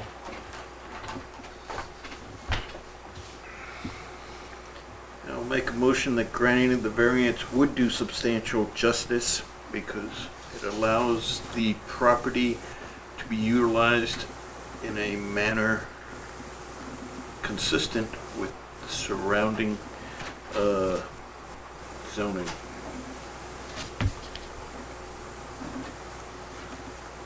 I have a second. I'll second it.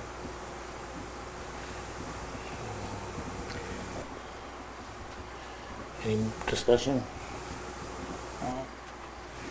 I say that we can make that one a yes.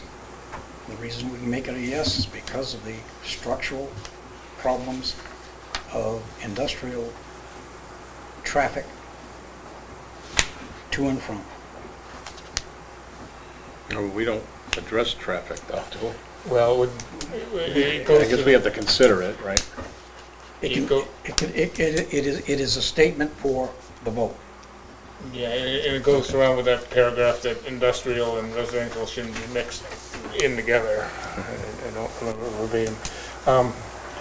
All in favor, Mr. Kessler, Yes. Mr. Spalding, Yes. Mr. Whalen, sorry. That's good. And chair votes yes. Make a motion that for the following reason, the values of the surrounding properties would not be diminished because it would add additional residential property to the area.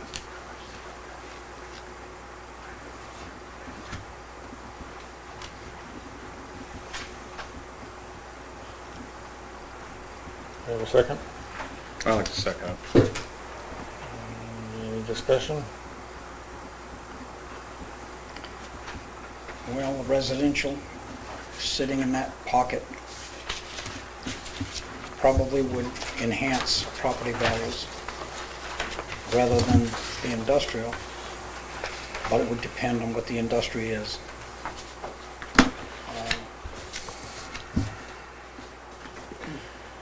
You know, whether it's a smokestack or small semiconductor. Any more discussion? In favor, Mr. Kessler? Yes.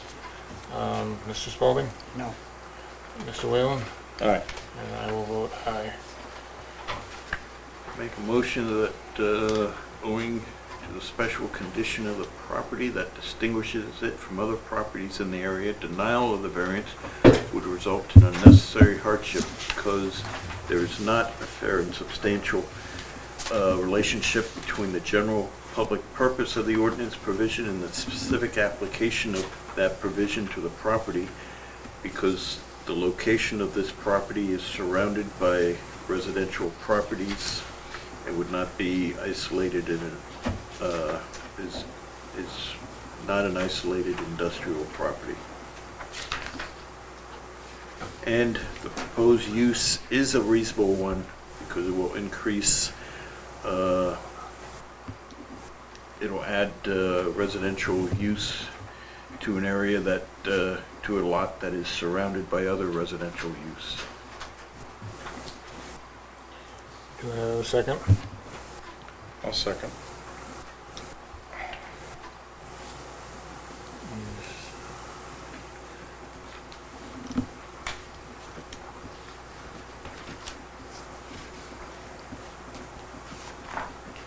Discussion? Any more discussion? You can even add that there's no access for industry in that. And I suppose that has to be presented by the applicant, I guess. Industrial. Well, it would have been better that way. Industrial.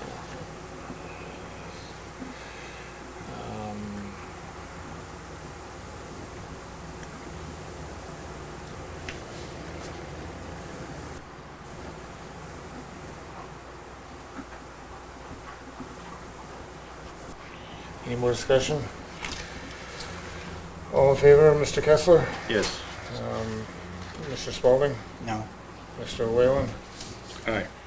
And chair votes aye. Make a motion that we grant the variance for case 1118.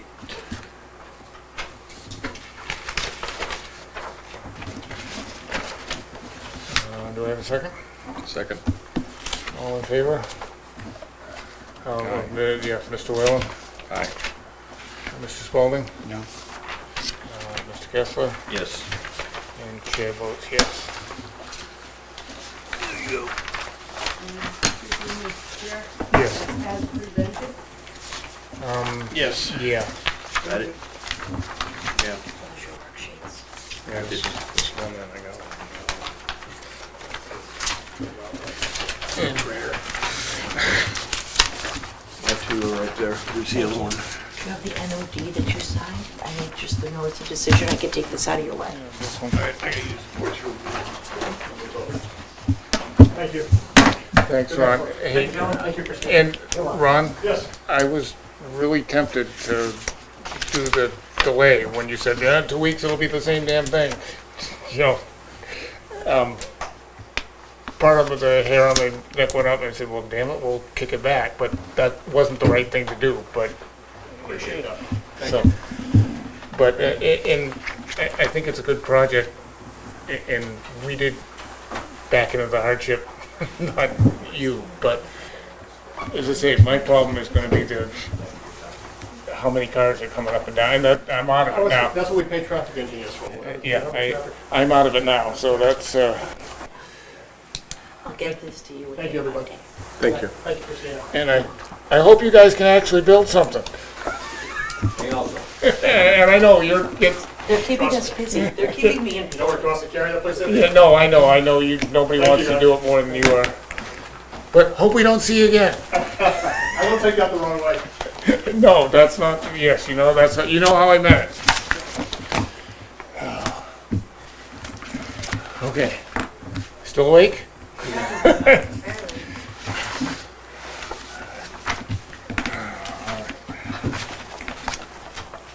Now we'll getting into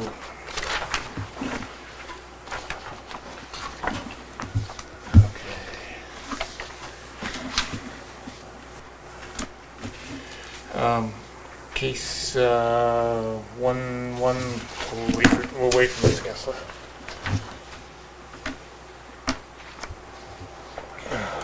Yeah, that was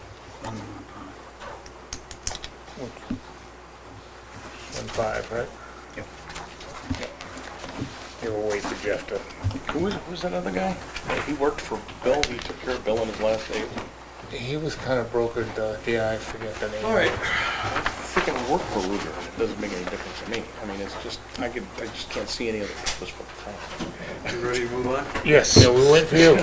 I'm here. All right, case number 1115, Connor Howe, owner of West Variance, provided, variance is provided for Article 3, Section 307 of the zoning ordinance to permit a tiny house, and the property is identified as map 231, lot 18, and located at 309 Maple Street in the R rural zoning district. So, Mr. Howe? I'm actually going to present. Oh, okay. Also part owner. All right, sure. And your name is? Jenna Gould. Jenna Gould, okay. We just need it for the... Yes. I just have notes in my phone so I don't forget anything. No, Sorry. that's fine. As long as it doesn't ring, we're good. So basically our tiny house idea came about with struggles of housing. So I've been a traveling LNA for 3 years. I'm actually in college for nursing as well. I currently work at Dartmouth full-time right now in the wound care clinic. Connor's a mechanic. He works in New Boston. We were born and raised in a super small town in northern New Hampshire. It's actually a lot smaller than this.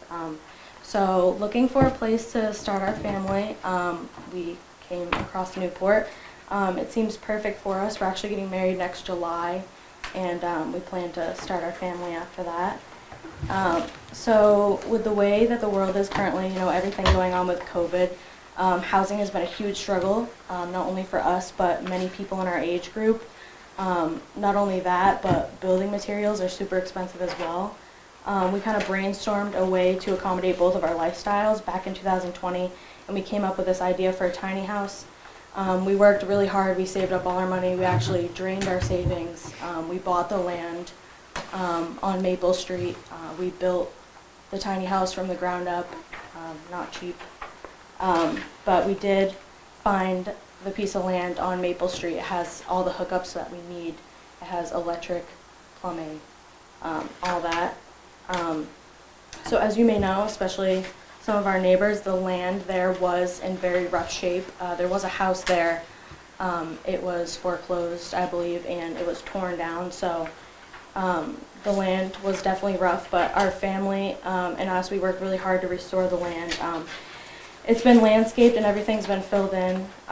It's definitely been an eyesore for the community, but it has been approved and it will continue to be improved. Our tiny home was built with the newest materials and appliances. It will definitely add value to the existing property and the tax base. Nothing about our residents in the tiny home will diminish the land value or the surrounding homes. I realize that Newport doesn't generally allow structures such as tiny homes. However, there are 4 tiny homes in the past that have been approved. Our plans as of now, and it may change, is to add onto our tiny home like after the wedding, but we'll definitely go through the proper procedures with the town when that time comes if we decide to do that. And today I also turned in all the permits that we need are paid for, as well as the variance is paid for as well. So, yeah. Is the house already built? It is already built. It is built on a trailer actually right now, so we could bring it down. It's in our hometown currently in Colebrook, New Hampshire, which is about 3 hours away. So, yeah. We are planning to take it off and build No, I imagine you're not Yeah. gonna leave it on the trailer. They've talked to us about meeting the requirements with the building inspector to make that a safe, secure, when it gets removed from the trailer. Well, my house is all of 100 square feet bigger than that. So, got a 10 by 10 room, babe, you're right there. Yeah.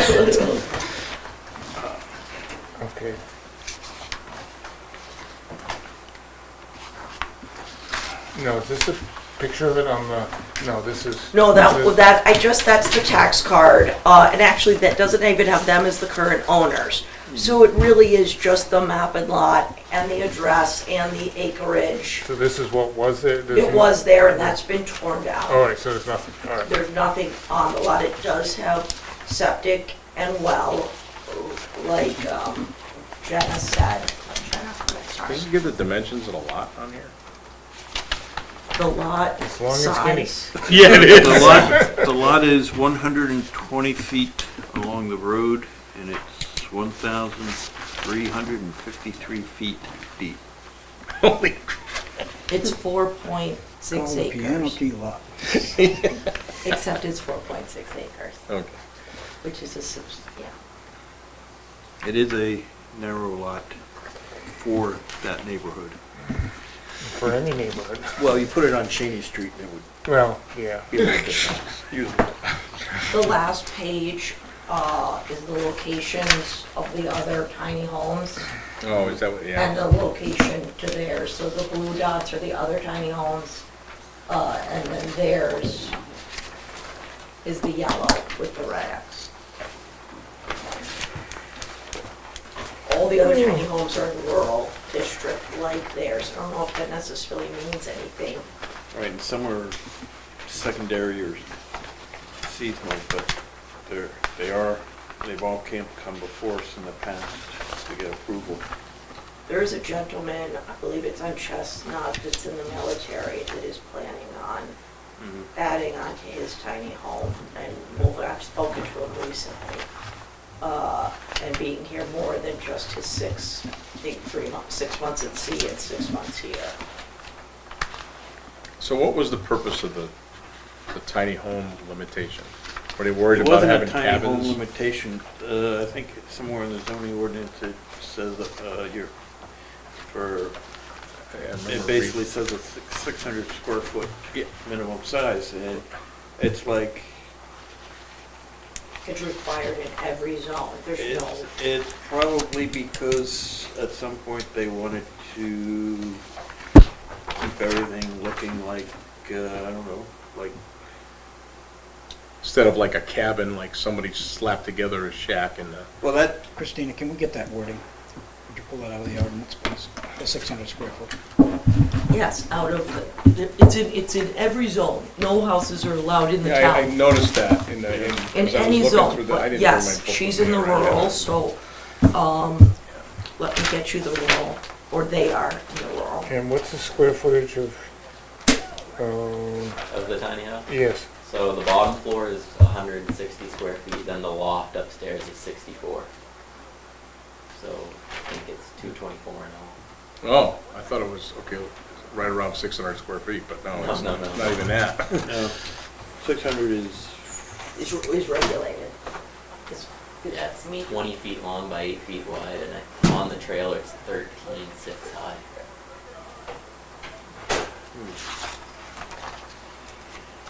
Okay, you don't expect to have children or anything, right? We're planning on building off of all it. right, permitted uses, single-family dwellings, including manufactured homes with 600 square feet or more of livable floor space on permanent foundations.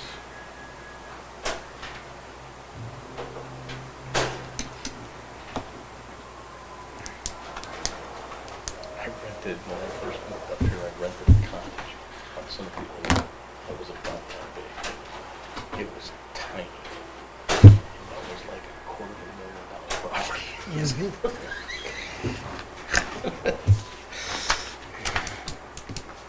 That's like going to Vegas and taking a dog with you to bed. oh God, yeah, we looked in there between places in the manager's thing of a horse barn. Had a little manager's thing, I mean, we were doing dishes in the bathroom. Sink, that was the only sink was in the bathroom. So the lot, does the lot have sewer and water and all that on It it? has a septic already there, and it has a dug well.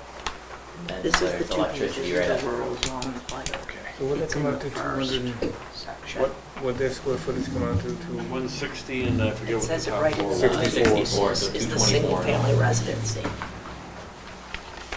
I don't anticipate them being a money. Mr. Chairman, Yes, can I add a comment? sure.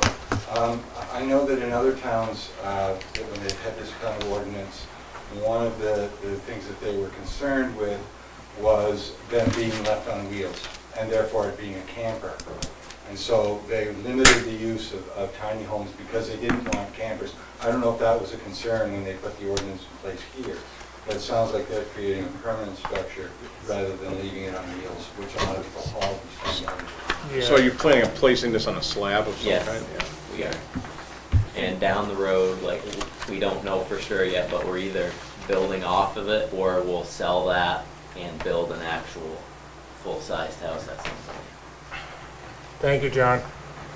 And I know another concern was tiny houses popping up in backyards, you know. That's not possible, right? You have Yeah, I know, but I mean, residences on one lot. But that, I think that's a Yeah, concern. but the in-law residence, right? That has to be attached, yes. But all the TV shows and stuff, they put them in somebody's front yard and all that. Right. In certain parts of the country, that is being looked at because it allows you Oh. to have rental income on property you might otherwise not be able to afford. Well, California, helps- yeah, and it helps California and address the Washington housing State, need. yeah. Yeah. Where the So I mean, properties- there's a lot of talk nationwide about, Yeah, no, people can't afford that, yeah, little California Cape would, Cod on a quarter-acre lot anymore. yeah, I know California and Washington State, they were looking into that, or actually doing it. If you buy a corner lot of a Cape in California, it's probably pushing $1 million. You can find a corner lot. Well, right, with a very small Sears and Roebuck base. But getting so- back to the Yeah. situation. Yes, yeah, let's not It's get, getting late. Yeah, I mean, and I think we've asked the planning board to look at revising this once or twice in the past, and they've been reluctant to. Which basically means it comes back to zoning to do a variance, and this would, I guess, be our fifth one. And I know, well, I think a precedent's been set then, if it's, Christine, where's the 600 square foot? It's right in the permitted uses when it Permitted says uses. single family on the first page, 2061. Yeah. Where it then goes the Right here, the dwelling including the homes. included homes. Okay, this is the rule zone we're Yes. dealing with here. Yes, she's in rural. Yes, they're in rural zone. So the homes, Okay, so permitted uses, 600 square feet or more of livable floor space. 6 single-family dwellings including manufactured homes. With 600 square foot. So if you could read that differently, you could say there's a manufactured home under the guidelines is what we used to call a trailer or things that were trailer park. But read the rest of the sentence. yeah, Permanent foundation. a livable floor space on a permanent foundation. And, Yes, and I, but it, yeah, okay, got it. The,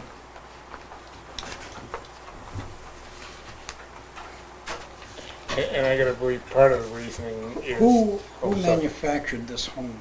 Me and my father and grandfather did. And the electrical was done, we had a close friend that's an electrician, do electrical and stuff like that.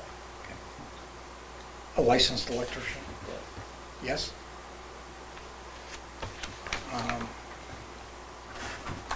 You don't have to be licensed in the state of New Hampshire to do any electrical. It If you just do has it- to be, If you do it for your own residence. that's his own residence.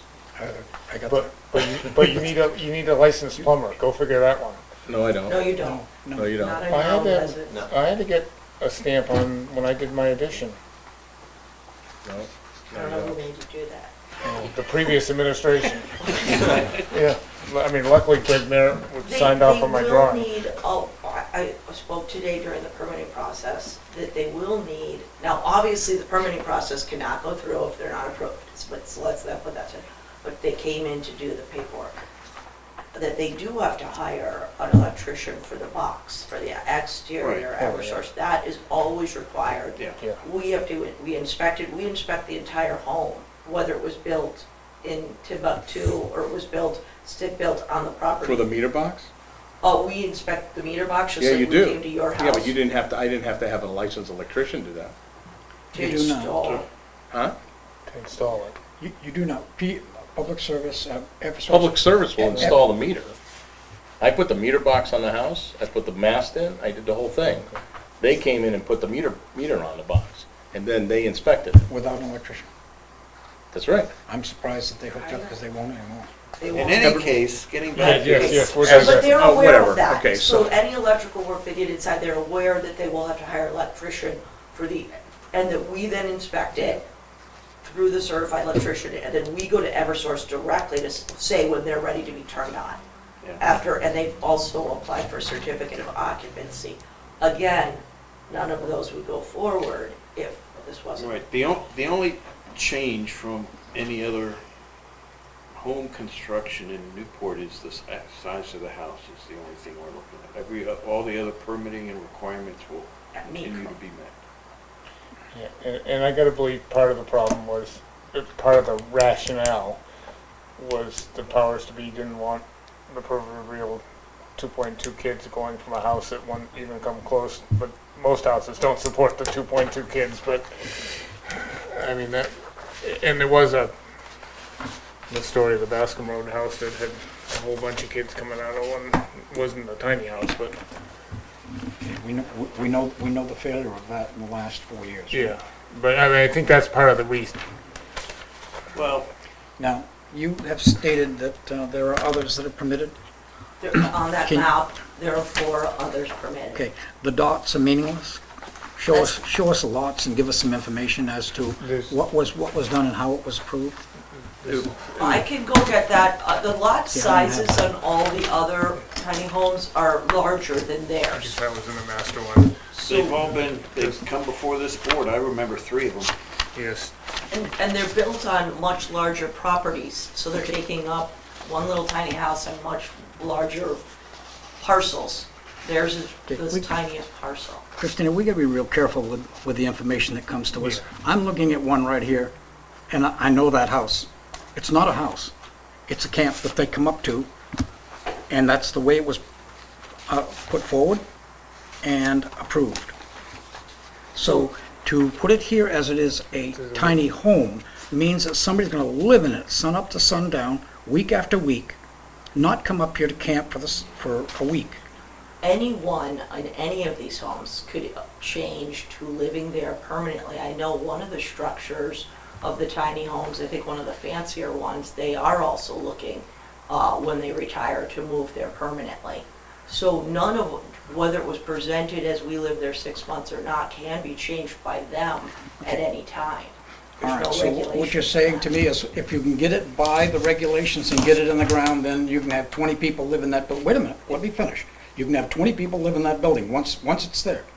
If your circumstances change and you decide to live there all year round, that's logical in any home you can reside in. You can live there one day or you can live there all 360. So isn't that a caution that we have to take into concern as we make our decision? No. I don't know. No, it's none of our business what they do with it. If we allow them to put a tiny home on the property, and it falls into all of the building codes, and it passes regulation, and it passes inspection, and it's sitting on a permanent foundation, and they decide that in 12 months, they get transferred to another hospital for a year, well, they can do part-time here. That's their business. Just like in my house. If I decide I'm gonna buy a house in Florida, and I'm gonna live here 6 months out of the year, that's my business. Okay. So Chris, what you're saying is the 600 square foot requirement. That's the house. I mean, we're allowing a smaller than 600 square foot building to be occupied and put on a piece of property in accordance. When in fact, the planning board puts these together, they go in front of the legislative body, which is the entire town, to be voted in, yes or no, Okay. and that's how they get there. And then what you are saying is that the 4 of us can overrule that? Yes, it's called a variance. Any variance is what you're doing. Every single variance, you're overruling what was voted and legislated. Because we're taking And we have to each be careful, we have to be individual. careful in how we do that, don't we? Absolutely. Okay. And the one on Springfield Road was a seasonable while they were building. The one on Gove Road was the seasonable. These are the other seasonal- properties? Yeah. Yes. And the one on Chestnut was a gentleman that's in, Military.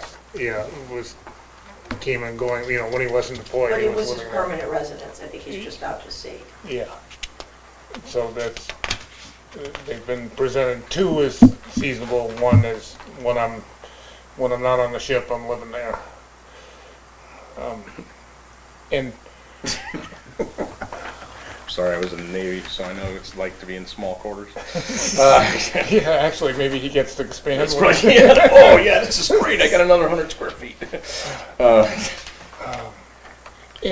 And granted, yes, I understand we don't want a whole town full of these guys, Yeah. but,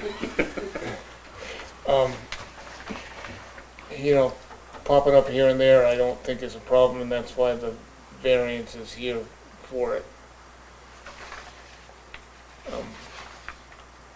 And God, things are, yeah. And I have lived for a short time in a tiny spot between, but I mean, I think, especially the way things are now, and it is going to be a tough, I suppose this one, you might be able to say the lot is more of a, this one probably has more than some of the others as far as if you wanted to get creative with a hardship. Although it did have a full-size house on it at one point, right? It did, like any of these, it is the smaller acreage. Some of the tiny houses are comprised of, I think all of them are 10 and above. I'm not positive though on that. Some might be 9. It just happened to be the smallest coincidentally when I looked them all up. This one's confined for a 14 by 70. You could put a number of things. It's a beautiful lot. But you can't put a mobile home on it without it being on a permanent foundation. No, but I mean, it's shaped like a, like a home I lived in when I was down in Charleston. See that after you, Steve. Philosophically, I'd like to get the yes. Well, all right. Are we, any more questions?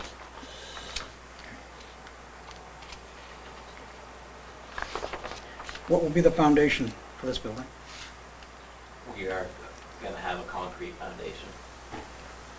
Explain what that, Slab, or just a concrete slab, a concrete slab. yes. The footprint of the building. I think we are gonna do it a little bit bigger than the building itself. Her father's actually, he's a professional concrete worker. Yeah, that gets us past the foundation hurdle.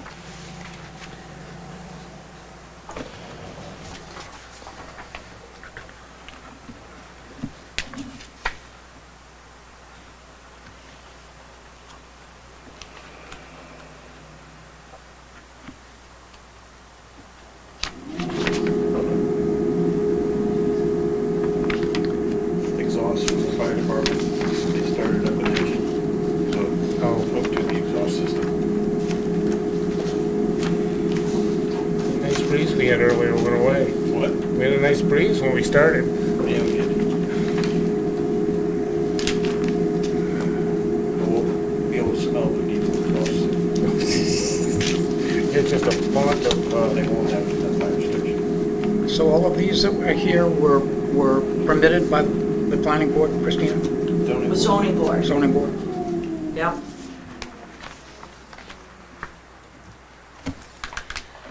and, And as a variance. Yeah. Yes.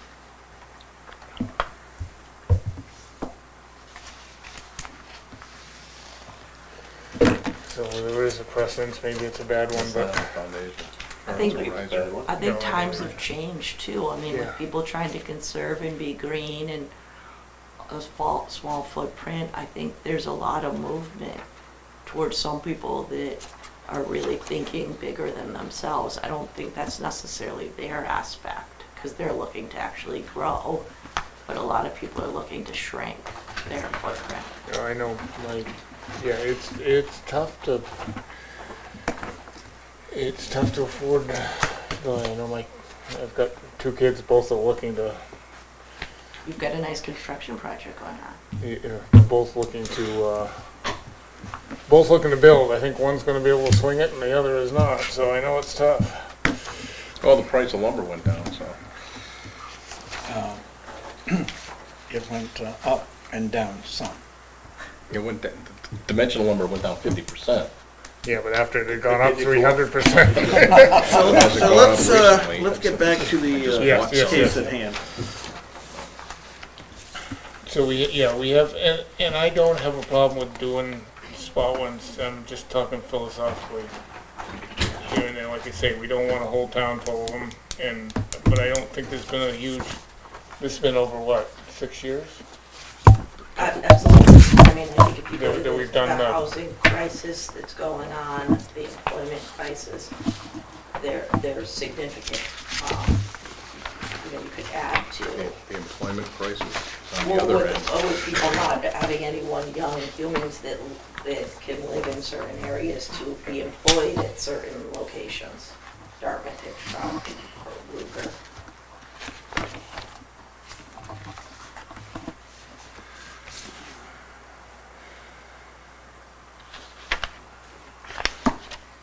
Did we ever open up for deliberation? No. Any more questions before we go into deliberation? Oh, keep finding my paperwork on that. Motion to go into deliberation? Second. All those in favor? Aye. Aye. It's late and we're not crowded, so I was being informal. Well, it looks like another 3-1 because it was put forward for the planning board to permit them, and it fell flat on its face. And Yeah, that's why I was kind of hoping for what their rationale was. And, well, we can get that out of the minutes, and that's available. And this first one that I'm looking at here is a seasonal camp. And They all were except the one on Chestnut, I think.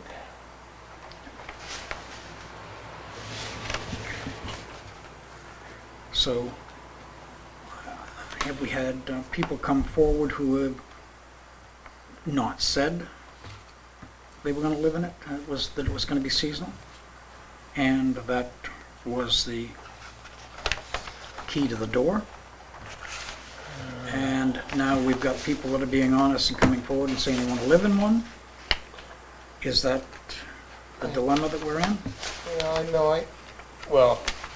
I think the ones that said they were going to be seasonal are the one on Chestnut said he was going to be intermittent, and I think I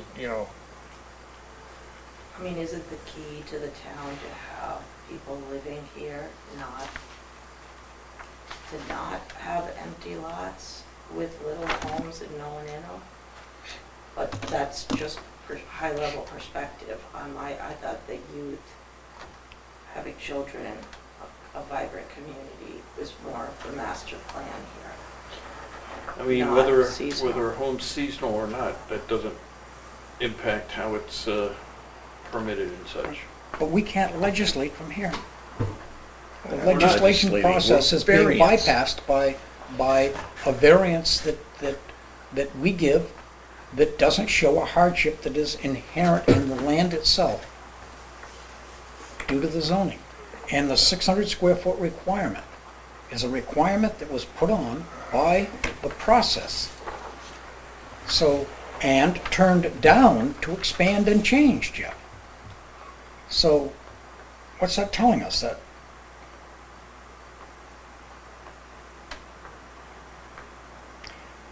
we have a variance before us. We need to look at it on individual merits. And the hardship is the tough hurdle, and in my mind. And I'm trying to think, I'm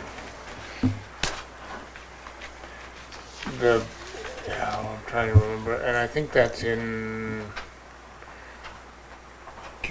simplex case, is that something you can pull up? I don't know, I'm not familiar with it. Well, hardship is easier than it used to be. And, yeah, I don't disagree with Mrs. Spalding. My guess is they want bigger houses so they can get more tax revenue would be my... I don't think so. They weren't thinking that way. They were thinking about accommodations, living and et cetera, and not having A bunch of kids. huts here and there, and The proverreal tar paper shack. Yep. And I think, any planned addition for this, Yes. like going out left or right? Left to right now, it's gonna be Yep. a long way. Because you're at 200 plus square feet, you need another 400. So when you pour your cement, if it would accommodate the additions in the future. Or you could go up another story or two instead. We would be doing that, we would be going up too. Because the second floor, when we add the addition, it's gonna be farther off and the loft is gonna be expanded too, so it's gonna be 2 floors. So if the plans go through, it meets the 600 square foot, then fine. But as it is, I disagree with the variance as the escape for the legislation. I mean, that sounds like Biden saying, this is what we're gonna do, and the Supreme Court says no. It just doesn't work for me.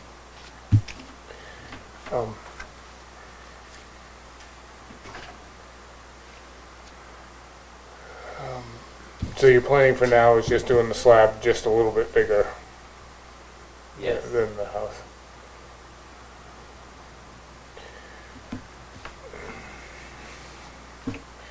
Yeah.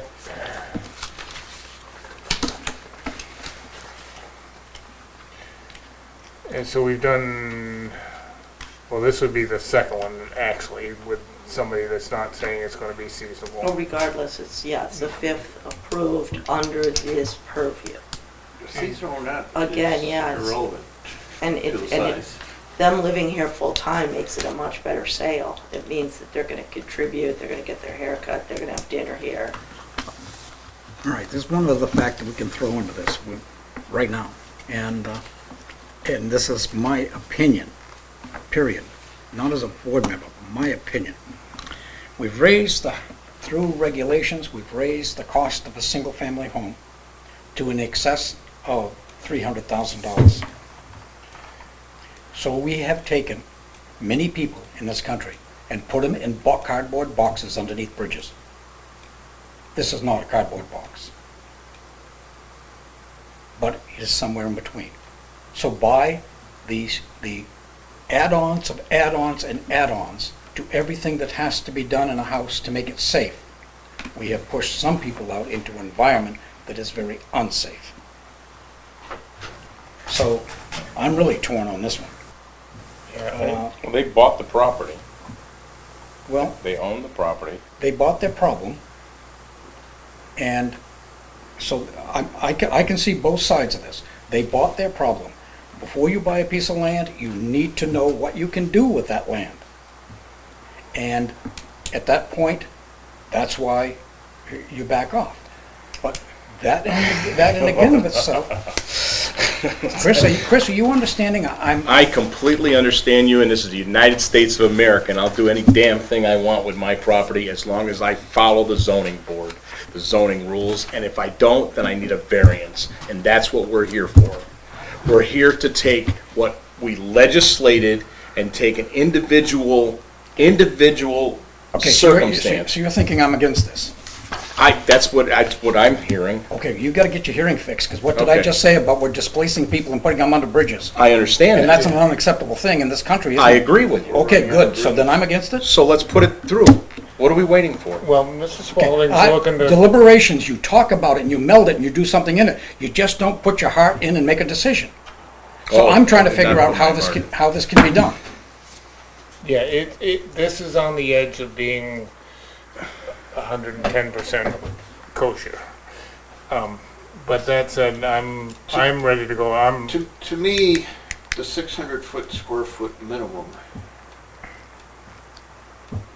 has as much rationale as having your 15-foot setbacks, say on Cheney Street, like we were dealing with a meeting or so ago. There's just no room on those lots to put up your garage with the setbacks that are required, and therefore we did variances there because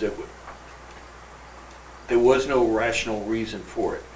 The 600 square foot minimum, it may be nice, in a, what am I thinking, Father Know Best, community with everyone with a white picket fence or whatever, but in this day and age, people can't afford what we would like, what our zoning ordinance says is a starter house. You just can't afford it anymore when you're starting out. And if people feel they want a smaller house, is it really our purpose here to say, no, you have to build big because we like big houses? I'm not seeing a legitimate reason in this day and age of smaller houses everywhere, where when one comes before us, we can't accept it on its merit as long as it meets all the other requirements. let me just explain to you guys what the hell we're doing up here. I think all four of us want you to go ahead and succeed, would like this to happen. We're kind of bound by a pretty strict legislative process. The ordinance is kind of our Bible, and it says this, this, and this. And to alter from that is a tough thing to do. So we all have to come up with the rationale to answer these questions and sign our names to it. So I think, somebody correct me if I'm wrong, I think all of us would like you guys to move here and be here. We just have to find a way to do it that we're all comfortable signing our names to it. So correct me if I'm misspoke, but No, I think you exactly said it fine. We have to find a way to take this young family out of cardboard boxes and put them in a home. They've made the first step. But we are bound by the ordinance. And to just use the word variance, that we can do it willy-nilly, I can't do that. I gotta figure a way. So there's gotta be a way. And I was thinking that maybe if the slab was poured larger, we could grant the variance with a condition that the house reach the 600 foot within 10 years. And I would smile at that and say, hey, we found a way around this. I see another smile. Is that something that's doable? I was just gonna say, if that needs to be done, like we can do that. God, I think we may have a winner. I would be opposed to that because that's putting an undue hardship on the property owner. Well, They Yes. aren't stating that as a hardship, and they've got to state the hardship to us. well, and when the cement truck's there, I mean, doing it all at once might not be a bad idea. It's probably cheaper to do it that way. Mr. Lund, do you have something to add? If I may. Yes, you may. Okay, to follow up on what Jeff has said philosophically, when you look at how times change and things move in new directions, sometimes those things move ahead of the rulings that pre-exist them. And tiny homes are becoming much more of a staple in our national community, in fact, internationally. More people are building these homes that are smaller, living, functioning in a different environment than we normally would, where we have set the precedents before. And sometimes the change comes before the ruling. And therefore, that's why you have the ability to make variations, to act according to what your best knowledge of what exists now, instead of saying, well, this is where we stood and we have to stay at that spot. You can move forward with these variations and then take it before the legislature and say, here's what we've got, here's what's happening, now we need to change the rule to follow that. Sometimes it's hard to know which is the cart and which is the horse, but in this instance, I think that tiny homes are becoming staples in a lot of places around the world. So that's just to... You have no standing, but thank you for your 2 cents. He's a resident. Yeah, I know, but he doesn't have a standing in the Yeah, well, he state. is a resident. He's not on the butter, not on, I know. but we're being real informal. But if that works for you guys, Yeah. and what John, I mean, go ahead. We didn't pull it out of them. They said it. When I asked the question about if they planned on going with it, we were told, so the jury has received information of them wanting to expand it. And they now know the criteria. So, I'm looking at it this way. Number one, they could have come here and said they wanted a camp, and we'd have said yes. They made a mistake, saying they wanted to live in it. But then on the other hand, if a young couple starting out can't, Jackie and I started in a 10 by 48 Hillcrest mobile home in a rented park. That's 480 square feet. We left there with 2 children and went into the house that we own today. I understand that process, clearly. So, that all being said, they had an expectation, and they're trying to go forward, and we cannot stymie that. We cannot discourage people wanting to get together and be a family. We just can't put them in tents on the road. Fox News did one silent thing. They had a car driving at about 30, 35 miles an hour with a camera going in California, going down, and they just silently let that go for about 20 seconds where they went down through both sides of the road of tents. If that's where we're headed, we have failed.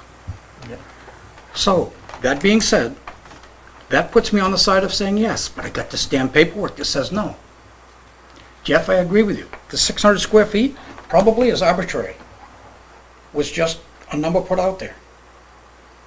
So, if you go in for a building permit to put up an addition to this home that you want to put there, I think I'm telling you how to do this, and For a slab that's 22 by 30, you're on the money. you've got your wait a minute, you've got your permanent foundation, and for the size you want, not necessarily that, but you gotta hit that 600 square feet. Yeah. That's the rules of the game. And you get a building permit for that. I know, you're shaking your head. May I finish without the shaking the head? Can I finish? Go ahead, Mrs. Go ahead. Thank you.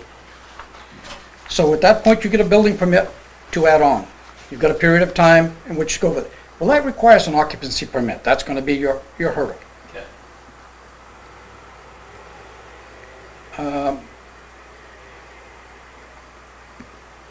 Okay, so that's going to be your hurdle. Building permits are only good for 6 months. We don't give them over a 10-year period. Say that again? A building permit is not given over a 10-year period. They're good for 6 months. I didn't say that. You said they need to Get a building permit for now. Oh, they do. They have all of that. Yes, of course. That's the side. Anyone would have to get that. Okay, so you issued a building permit? No, I said that they came out and filled all the paperwork and paid. I said, obviously that would not go through if this was not approved. But they came in just today at 1 PM, they had an appointment with me. So if they take what permit they've got and just kind of ditch it and come in for a permit for something greater and start work on it, what are you gonna do? You can't give them an occupancy permit until they complete that 600 square foot building. So they have to walk through, yeah, you have to do a walkthrough to do the occupancy. We permit, would, there's. Well, they gotta do that We anyways. would not have a 600 square foot permit. If they were gonna for do a that, home. there wouldn't be any need for them to be here. The whole point is they've got a 224 square Well, foot let's- house. If he's, they're comfy, and that makes some sense anyway, but, you know, while you're pouring a slab, just make the slab bigger, and it is more expensive, but not, if you're okay with that, with the bigger slab and the, you know, put the 10-year timeline or something, that works for me. Yeah, let's not put a contingency on them getting a building permit for 600 square feet. Well, The building permit should be what the building is that they're gonna put on it, period. That's the only thing they can do. can they put a tent out there now and just kind of set up camp and live in that tent? No. Oh, wait a minute. Oh, so we don't have any homeless people down here by, I didn't say that. That's not what they're Yeah. applying for, and But that's not what we got. We've done before us. people in campers, we've done, what, These- special exceptions for people who stay in a camper for years. If they're constructing Yeah. a home, that's, and that doesn't need a special exception. We've done something for, but are you still okay with the bigger slab and, yeah, I'm thinking that what they do is they put some little post holes in and they put a tent out on that section right there and they got just exactly what they need, 600 square feet of livable area. So you're, oh, No, it has to be heated and Okay. to spec. All right, then there's got to be, what I'm saying is find a way, because what we're doing is we're forcing people, that distance between the home and the newlyweds and the young people is getting further and further away. It's a harder objective to get to. So if we want to approve this, we gotta. Then in we lieu gotta- of changing the zoning regulation, let's grant the variance for this couple to take care of this situation right now for this. Let's judge this on its merits, Okay, which we all agree is about 100%. and hopefully the bigger slab gets Mr. Spalding to yes and we can go. Yes. You said that once, the bigger slab would get you there. At least I think that's what I heard. yeah, it would get my yes, it gets us by the hardship, and we can see, we can see the intent. Wait a minute, I'm And, still talking a but- 224 square foot house. but we've got On the big slab. Christina over here shaking her head no. So, Oh, Well, that's when you were No. saying tent, but when you were saying They have when the you were proper- saying get a building for a big house, so that's when she was we shaking her can't head do no. that. We cannot But permit for big something we're slab, not gonna small do. house, but then that's shot down, I can't live there without an occupancy permit. well, no, small house, they can get an occupancy permit if we With a give the big variance. slab. If we grant the variance, they can get a building permit and an occupancy permit for the little house Okay, on the big and then, slab. and then, if they don't follow through, We'll be gone. At least not on the board, maybe not gone. If and when they decide to expand, they'd come in and get a building permit for the To make the expansion. addition.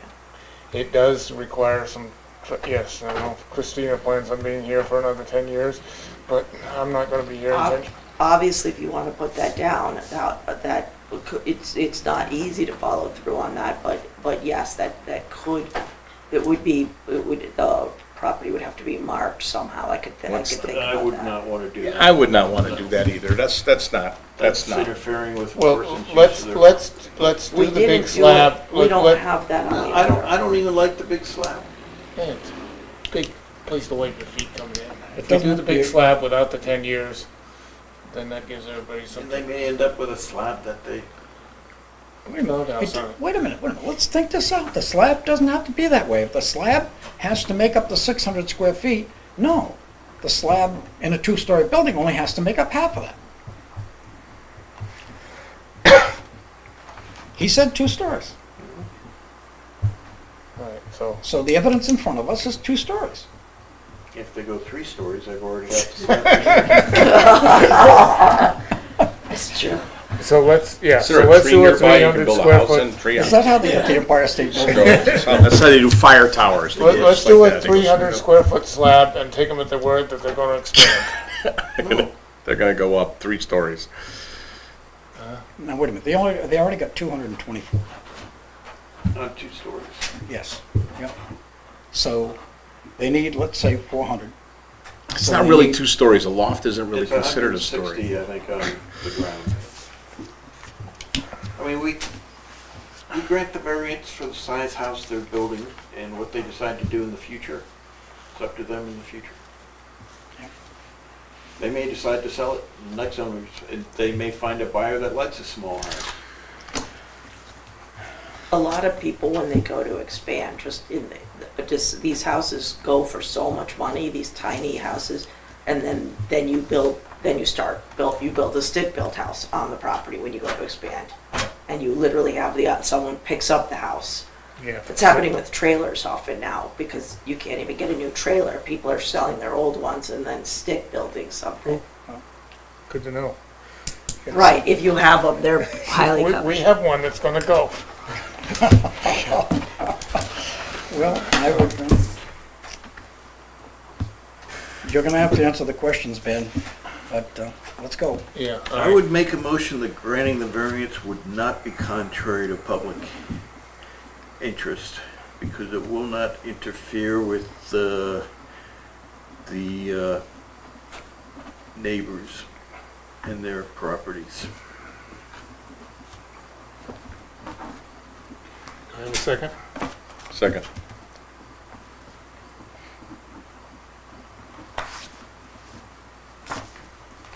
Any discussion? The key words are not interfere. Do you want to follow the Yep. questions, Bill? I see no interference. Okay, all in favor? Aye. Aye. Spirit of the ordinance would be observed because It's a permanent dwelling, they're gonna be living there. because it allows the property owner to build the dwelling they desire on their property. A start, yeah.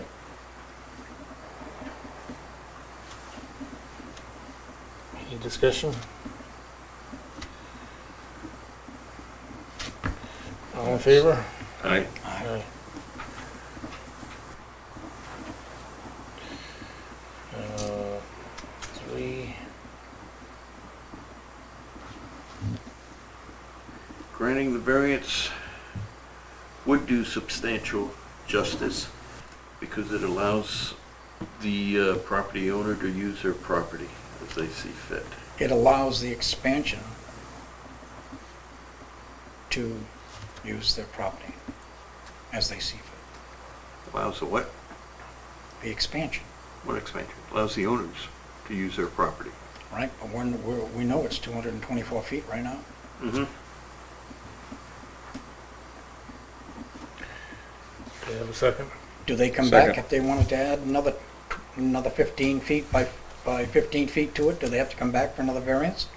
No, they No. already got the variance. They gotta come back for a building Yeah, permit. they They become basically, more conforming. basically, Yeah. the variance would set the minimum house size for that lot at 224 or whatever. They would be more conforming the bigger Yeah. they get. So don't even think about making it any smaller.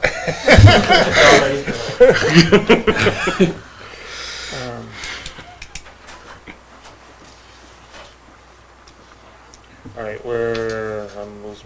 did we vote on 3? Not yet. Yeah. All in favor? Aye. Aye.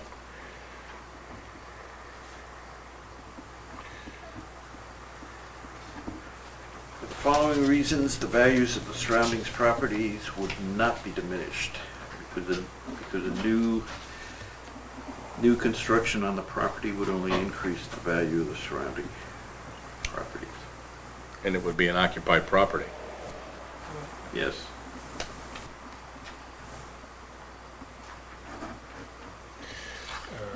Second? Second. All in favor? Aye. Okay, Jeff, you need to get really creative. You want me to do that one, huh? Yeah, you're the hardship expert. All right. All right, motion that owing to the special conditions of the property that distinguish it from other properties in the area, denial of the variance would result in a necessary hardship because there is not a fair and substantial relationship between the general public purpose of the ordinance provision and the specific application of the provision to the property because the ordinance denies the owner to use the property as they see fit. And the proposed use is a reasonable one because it creates a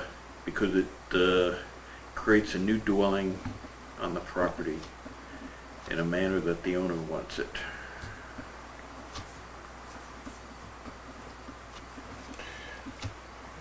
Do you have a second?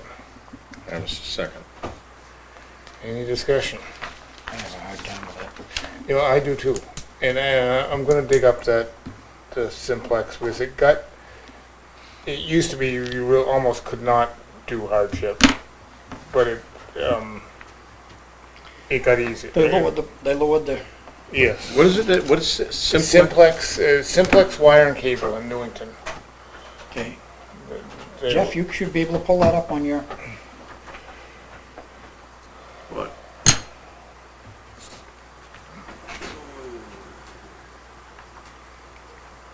So what are we looking for? It was a Simplex Wire and Cable in Newington. It was probably, God, it's probably 15 years ago now. It's in the law book there somewhere. Oh, you want to look in the law book? Well, I don't know, it's probably on you. Simple. well, I don't think you need to do that. I think if you just put in simplex, you'll tie it to New Hampshire somehow. Case text, simplex wire and cable, Newington. It's obsolete, it's successor. Let's see what the hell that is. That might be something else. That's a labor relations board. Oh, Yeah, that's yeah. just. No, they went to the Supreme Court for something on hardship.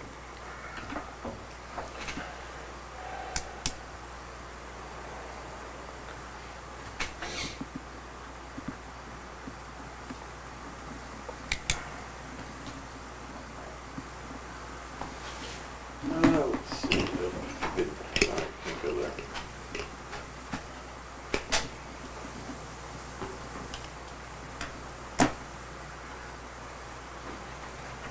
Let's see, Simplex wanted to use industrial zone land for commercial purposes in an area where surrounding properties are almost exclusively for commercial purposes.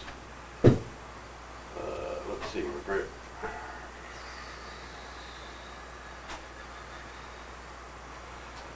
say trial court affirmed ZBA's denial on the basis that the hardship criterion has not been met. Supreme Court evaluated the law of variance hardship and determined that they had been getting it wrong for years. They found that their own pronouncements on the hardship standard over the last 20 years did not comport with earlier decisions. The court also found that their more recent decisions were inconsistent with the notion that zoning ordinances must be consistent with the character of the neighborhood they regulate, and that those decisions did not jive with constitutional balances between public regulation of nuances versus private property rights.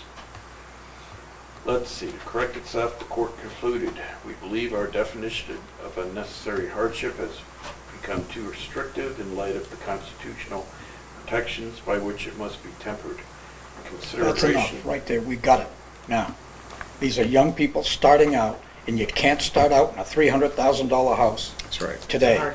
So That's the hardship. the regulations of all new housing being every bedroom now has to have its own special breaker, just as an example. Cellars have to be insulated on the period, whether they're occupied or not. So when you add all of that on, you keep pushing people out. So what's said there in simplex is, in fact, we are outdated. So we need to, in our motion, say that we understand that the hardship in this case is in fact a hardship of owning a home from the get-go. So if you please put that in there, we got it done. So is not a fair and substantial relationship between the general public person. Well, and they reaffirm property rights, that property rights over, you know. That's what I said, Yeah, it's because it's- interfering with the owner's it's right to use their property. Yes. There's not a fair and substantial relationship between the general public purpose of the ordinance provision and the specific application of that provision to the property because it interferes with the owner's ability to utilize their property. And the proposed use isn't a reasonable one because it allows the owner to use their property in the character of the neighborhood. And a statement that says that the 600 square foot requirement in this instance appears to be Excessive. a violation of their property rights. Yeah. Okay. An arbitrary violation of their property rights. So that's another, that should be changed by that ordinance should be changed then. Or case by case. Or, well, obviously we can evaluate it case by case, but, Okay, so do I have a second, did you second that, Chris? yeah. All right. Any more discussion? All in favor? Aye. Well, sorry it took so long, but welcome, and you're good to go. Thank you guys very much. Okay. You taught us a lesson here tonight. I'll talk to you guys soon, or we'll see you soon. Yes. Thank you. You did not memorialize your decision? I'll make a motion that we grant variance in case number 1115. Thank you. A second? Now, what you do, as you go forward, and make... All in favor? Aye. Aye. You're good. Now, what you do as you go forward in life, as you make your millions, you save this, and you make a beautiful treehouse for your kids. Or you can rent it out for $600 a night. Yes, actually. Airbnb. Yeah, there you go. Yeah, thank you Thanks, guys very guys. much. Take care. Good luck with school. Thank you. All right, well, I can remember Simplex. I can remember Simplex, and I can remember it made it easier, but But they overturned it based on constitutional rights. yeah. You didn't even let me get to the three things that the That were Supreme good. Court threw out. Did you We never sign did get to the theirs? last one, Yeah. the Tiffany, You signed, okay. You gotta go to that next. Oh, we still, We have another case, but this is, I think, the 5th time they haven't shown up. And so it's up to you. If you call the case, I think you have to call the case. and then we have to This decide. is your record? Well, yeah, it's just your informational stuff that I gave. I guess I just put it in the main packet. I'm sorry. I give everyone the back. You have to call the All right, case. call, and then we gotta decide whether we wanna continue it again. Case number 1106, Deborah Doherty, You want owner. this? Yes. Tiffany Doherty, agent, request a special exception as provided for Article 2, Section 2062 to prevent a farm produce stand. The property is identified as map 242, lot 056, and is located at 2 Moore Road, located in the rural zoning district. We have a problem there, you have a conflict of interest. he's gotta go. What? Because I have a farm stand. You have a farm? He is a nice farm stand. Wait a minute, which one is yours? Beaver Pond. For Christ's sake, really? Yeah. There's been a fortune there on Christmas I time, know. I'm telling you right now. It's the only place my wife It goes. doesn't cost anything to kick it another month, right? No, I'm starting to feel, and they contact me and they didn't today, because I checked my emails. Oh. It just seems excessive to me, but no, of course not. Let's They do it. seem like nice people. So, make the motion. Make a motion, we continue that case number 1106. 1106 until the October meeting, whatever that is. That would be October,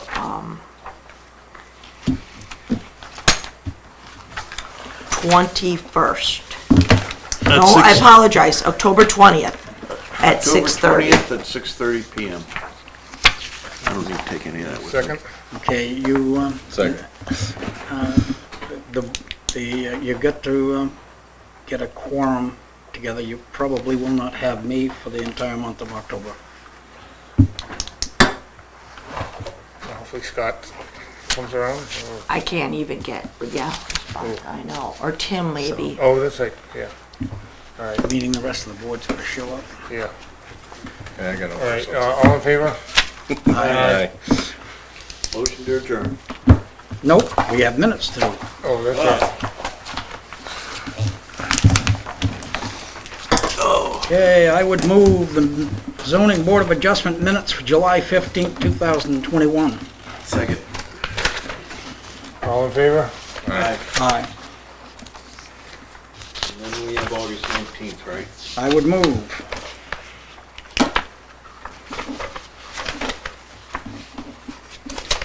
Recommendation, Christina, next time you print these, do it front and back. Do two-sided Right. to save paper. Right. Absolutely. Did I get a I second? would move August 19th, 2021. Second. All in favor? Aye. Whoops. Okay, wait a minute now. There's changes. Okay, sorry.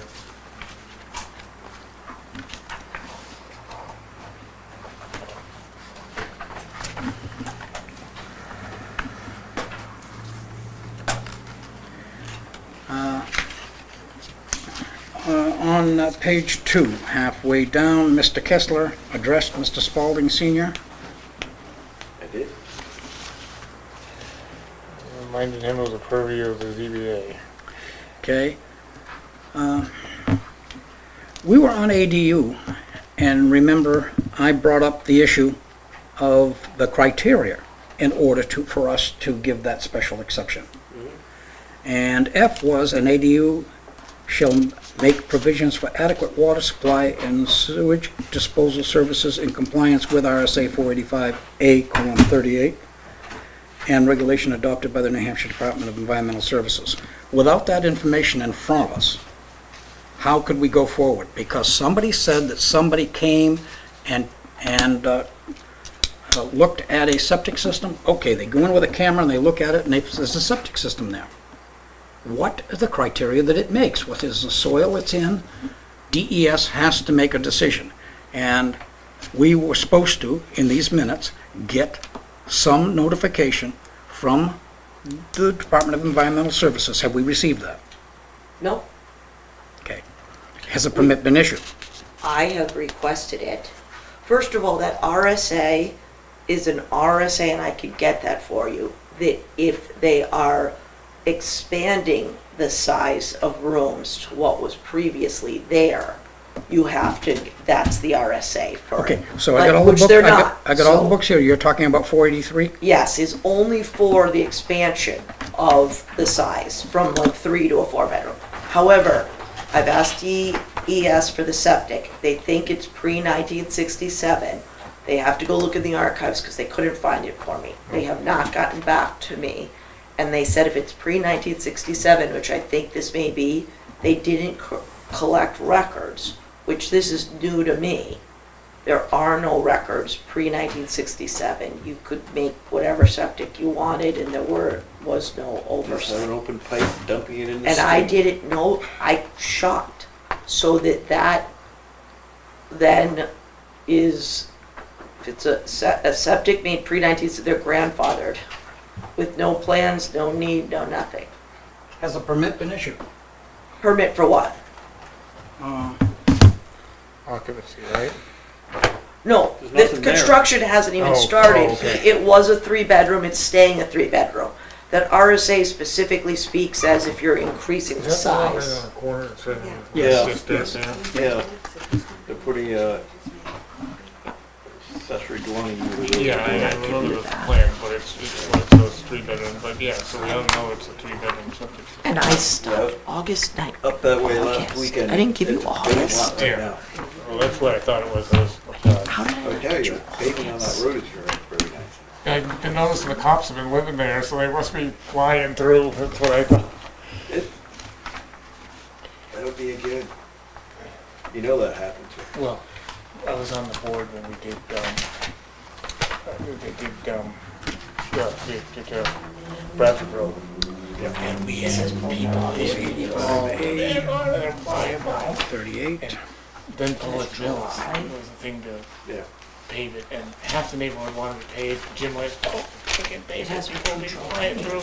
Well, now Brick Yeah, I was hurt. and, I gave him the minutes. but yeah, the cops didn't want to do it, but it was August, getting. sorry, I apologize. Okay, I I gave everyone down there, August, I guess, except us. last weekend, and it's like, I didn't go Was to the this- meeting, it was a nice drive, Oh, going at a yeah, normal it was speed. horrendous before. Yeah. Oh, this one was to extend. Thank you. Oh God, Paul Baird called me up and said, I can't catch my bull. Can you know anybody can help me catch my bull? And I'm like, yeah. And Sam said, oh, we can do that. He's nice, we can do that. So we went over that Saturday. You've got the August minutes. Do you need the August minutes to review? Or are you just gonna? Yeah. Whichever is more stringent. It's right there. Scott Tyler, when the Muslim took me out of town, set of horns like this, wound up. Sam said, I was all Okay, into they're referring to 485, A38. So they ended up finding somebody to shoot it in the basket. Right here. Right. 485, A38. Okay? To increase the load on the sewage. Okay, so now, I'll read this slow so we can make a decision, because I'm gonna disagree with Christina on this.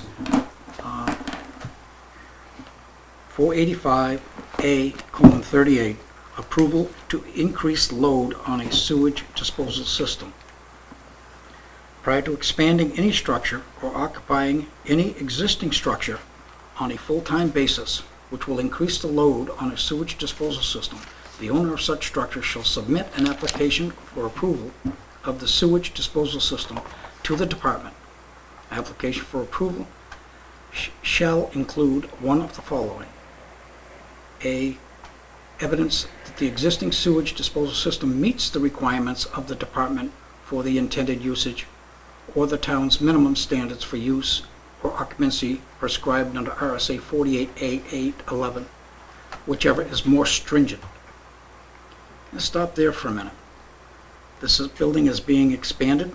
No. No, Wait a minute, it is being No. I think since the building got taken down, you're putting up a new building, that's an expansion. No. Yes. It's built to the exact same bedrooms at this size as it was prior. No additions. There is no expansion. There is no the septic isn't going to get utilized above what its capacity already was doing. It's at the same level of utilization. prior to expanding any structure or occupying any existing There- structure. There is no structure on that site now. They're not expanding the structure. putting a They brand had new to one. There's tear no it. structure there. They How had can to, you expand They're, nothing? they're replacing a three-bedroom with a three-bedroom. three-bedroom, but what Yeah. we asked them to do was have proof that it's a three-bedroom Septic system. for the zoning. but again, I've called, if it's pre-1967, which I think they're looking for, but how it takes this long, I don't know. I can't even get them to look at wetlands violations. I don't know, I'm not even sure they're all back to effing work yet. Right, so this is, and then I was told if it's pre-1967, which I bet this septic is, they don't oversee it, as long as it's in working order. He did have the inspection done himself, and it stated the flow and the size of everything, 1,000 gallon. I don't know how septics Yeah, well, work. That does the tank, but not how big the leach field is. Right. It's no expansion. It's And that's- from 3 to 3. Christina, that's where it's inadequate. The little lot house that I put up, okay, has a 1,200 gallon tank. Mhm. My house has a 1,000 gallon tank. Mhm. As they've gone forward, they've expanded this criteria. I lived So in a in five. order- I lived in a 5. May I finish? Yes. I thought you paused. I thought you were finished. I apologize. So they've taken down this building and they're putting up another one. That is a new building. It's the same size. You're allowed to build the same size structure as prior. Yeah, well, I don't disagree with that, Christina. I lived in a Okay. house that as long as you didn't have a closet in the room, it wasn't called a bedroom. We had a 3-bedroom septic. There were 5 bedrooms in the house.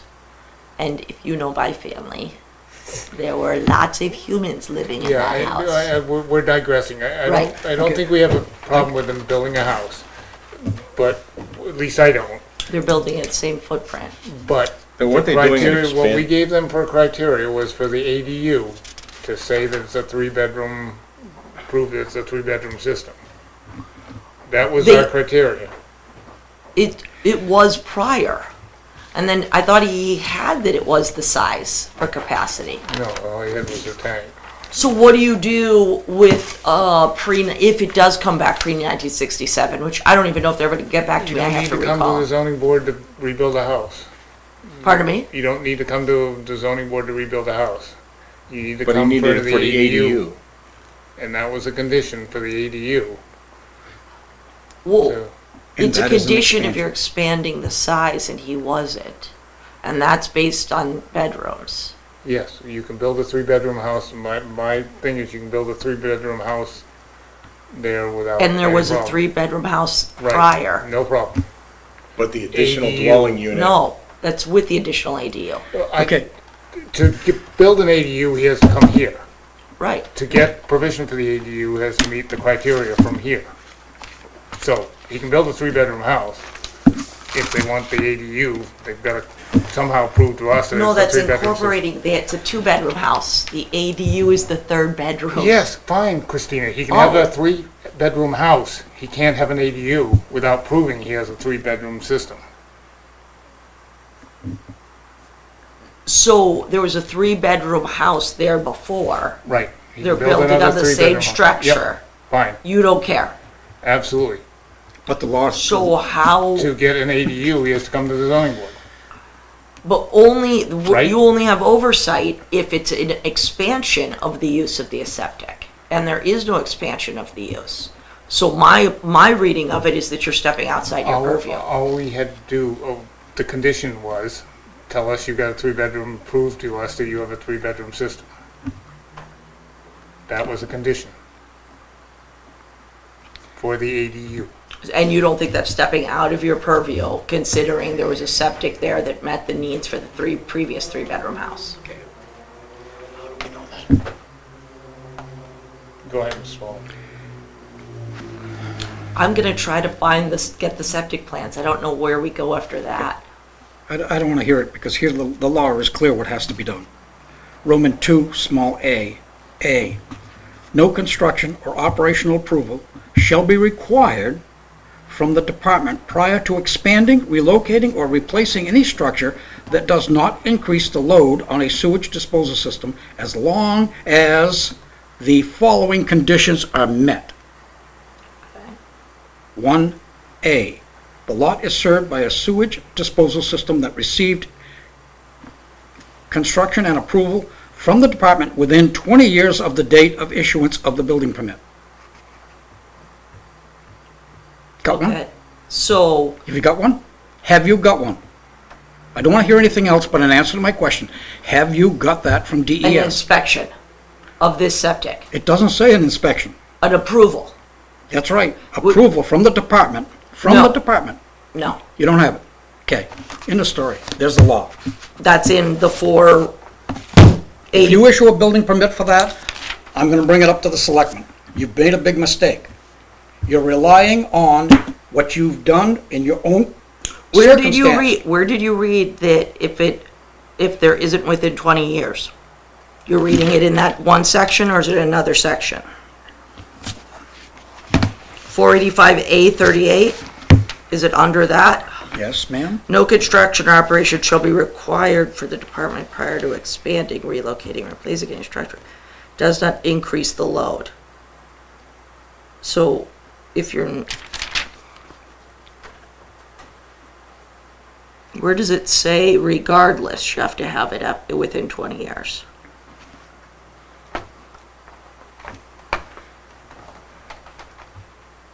The properties.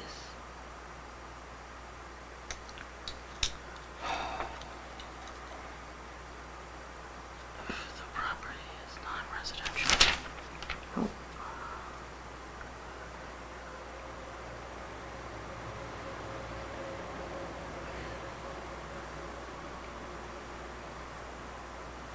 Oh, you went to 48A11?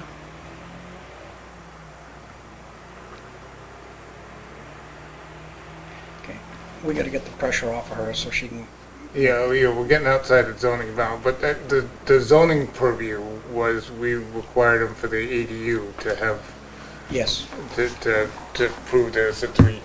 which is a change in and of use. itself. But now that they've taken the building down and come back up, DES says, no. You now have to meet with this new standard. If in fact you have an approval or no approval in the last 20 years. Yeah, that's not a zoning thing, but yeah, I'm not gonna, So, what is it that he needs? He needs the DES to come out and approve the system. or have the plan that says it's a 3-bedroom, you know, have the approval of a 3-bedroom, How would he get that? By an inspector, not DES? well, if DES can find their paperwork, that's the way. It's pre-1967, there is none. So if that's the case, so where do we go? If it's pre-1967, I'm not saying it is, although this was a schoolhouse in pre-1900. Well, under F, which is our requirement, it says disposal system in service compliance with RSA 485A38, and that's what we just read. But it doesn't say anything under that 485A38. I don't see anything that says the 20-year thing. You don't, okay? So you are at, let's see, I'm on 38. Yes, I'm on 38. It's right here, Roman 2. If the property, Roman 2, small a, with a in parentheses. You've read that, okay? And it says at the end of it, all of the following conditions are met. So under 1, in parentheses, large A, in parentheses, the lot is served by a sewage disposal system that received construction and operational approval from the department within 20 years of the date of the issuance of a building permit for the proposed expansion, relocation, or replacement. Or B, the lot is 5 acres or more in size. Or C, the lot is served by an off-lot effluent disposal area.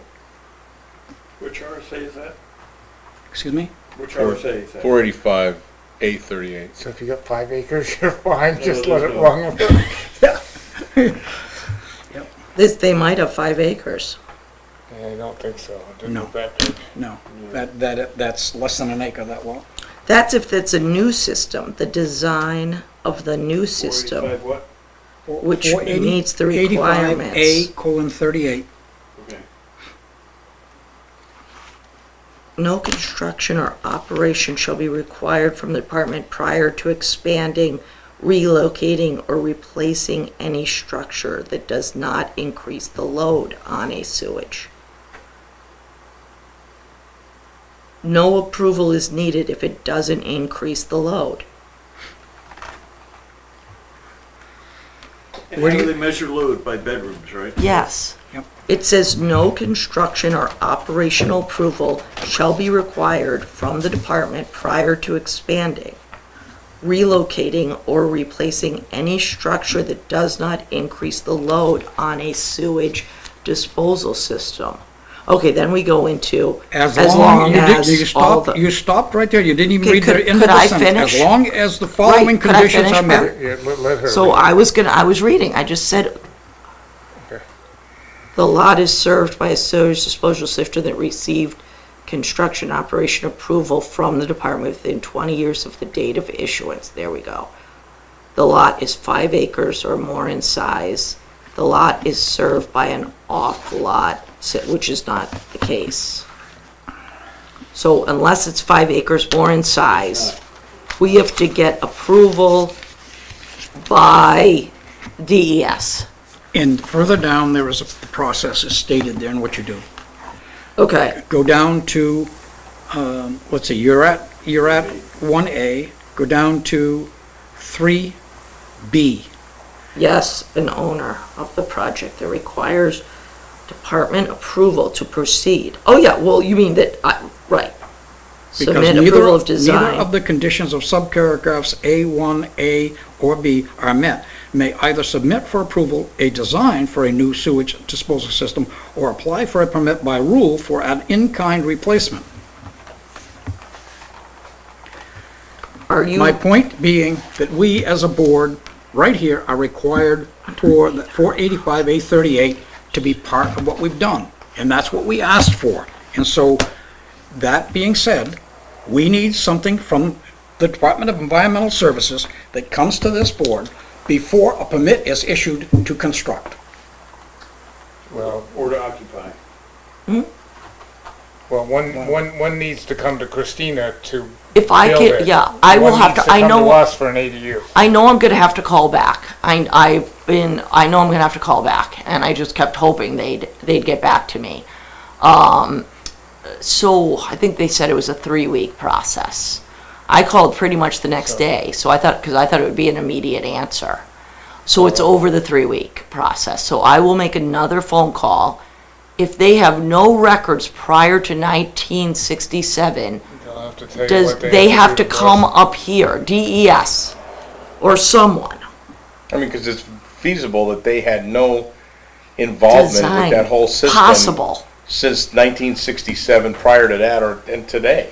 I bet it's a pre-1967 I mean, I'm just guessing that, but the structure was a school. The school was his existence, So and they'd have to tell you what the process is, whether you. right, of how for them to come out and inspect the I mean, system. you can tell that the tank's easy enough to tell. The leach field, you'd have to dig up part of it, I think. Well, I don't, maybe they can scope it, I don't know. I don't know either. So I knew I had to recall. I'm gonna recall to figure this out. Okay. I went through this process with the Department of Environmental Services when I bought the property on Chandler's Mills Road. Because originally it was made for a business. The amount of septic is limited. It was converted into a 2-story building as an apartment on the same septic system. There are no plans.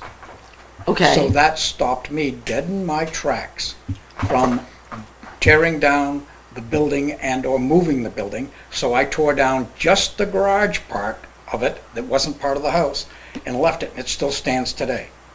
Because it would have required me to do an entire new system.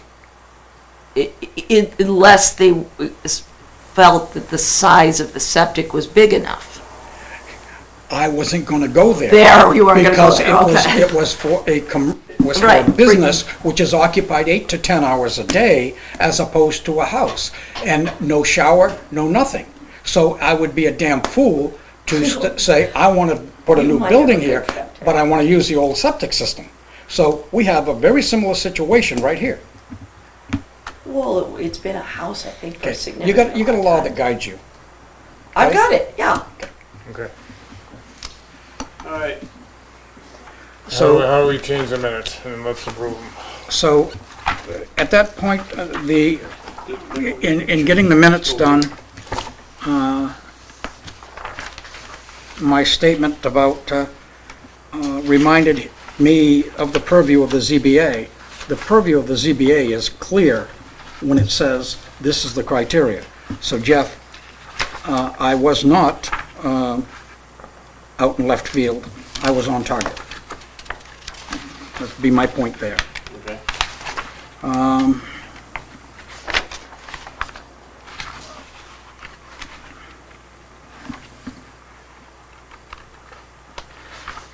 Page 3, at the top, paragraph, again, Mr. Kester stated that the septic system was not in the ZBA purview. Mr. Spalding Sr. agreed. Well, it is not our approval, under our purview, but when it's stated as a criteria for our approval, then it is for us to see that somebody else does it. And that was my point. So I agree with you, it's not ours, but yet we still have to get it done. Well, for It the, needs to be done, and it's a condition of the permitting. yeah, for the, Yes. for the ADU was part of our purview. And so our actual motion was, Mr. Spalding Senior made a motion to approve case number 1116 contingent on a DES document stating the capacity, parentheses, 3 bedrooms, of this septic system with copies to be supplied to the board. Passed 4-0-0. Okay? So That still stands. I'm asking again, has a building permit been issued? No. Okay, thank you. But that still. There's no but. If it's not been No. issued, then we gotta have this. Right, your fulfilled. conditions still stand. They don't go away after 30 days. If I didn't get it to you today, that condition would stand for perpetuity. Yeah.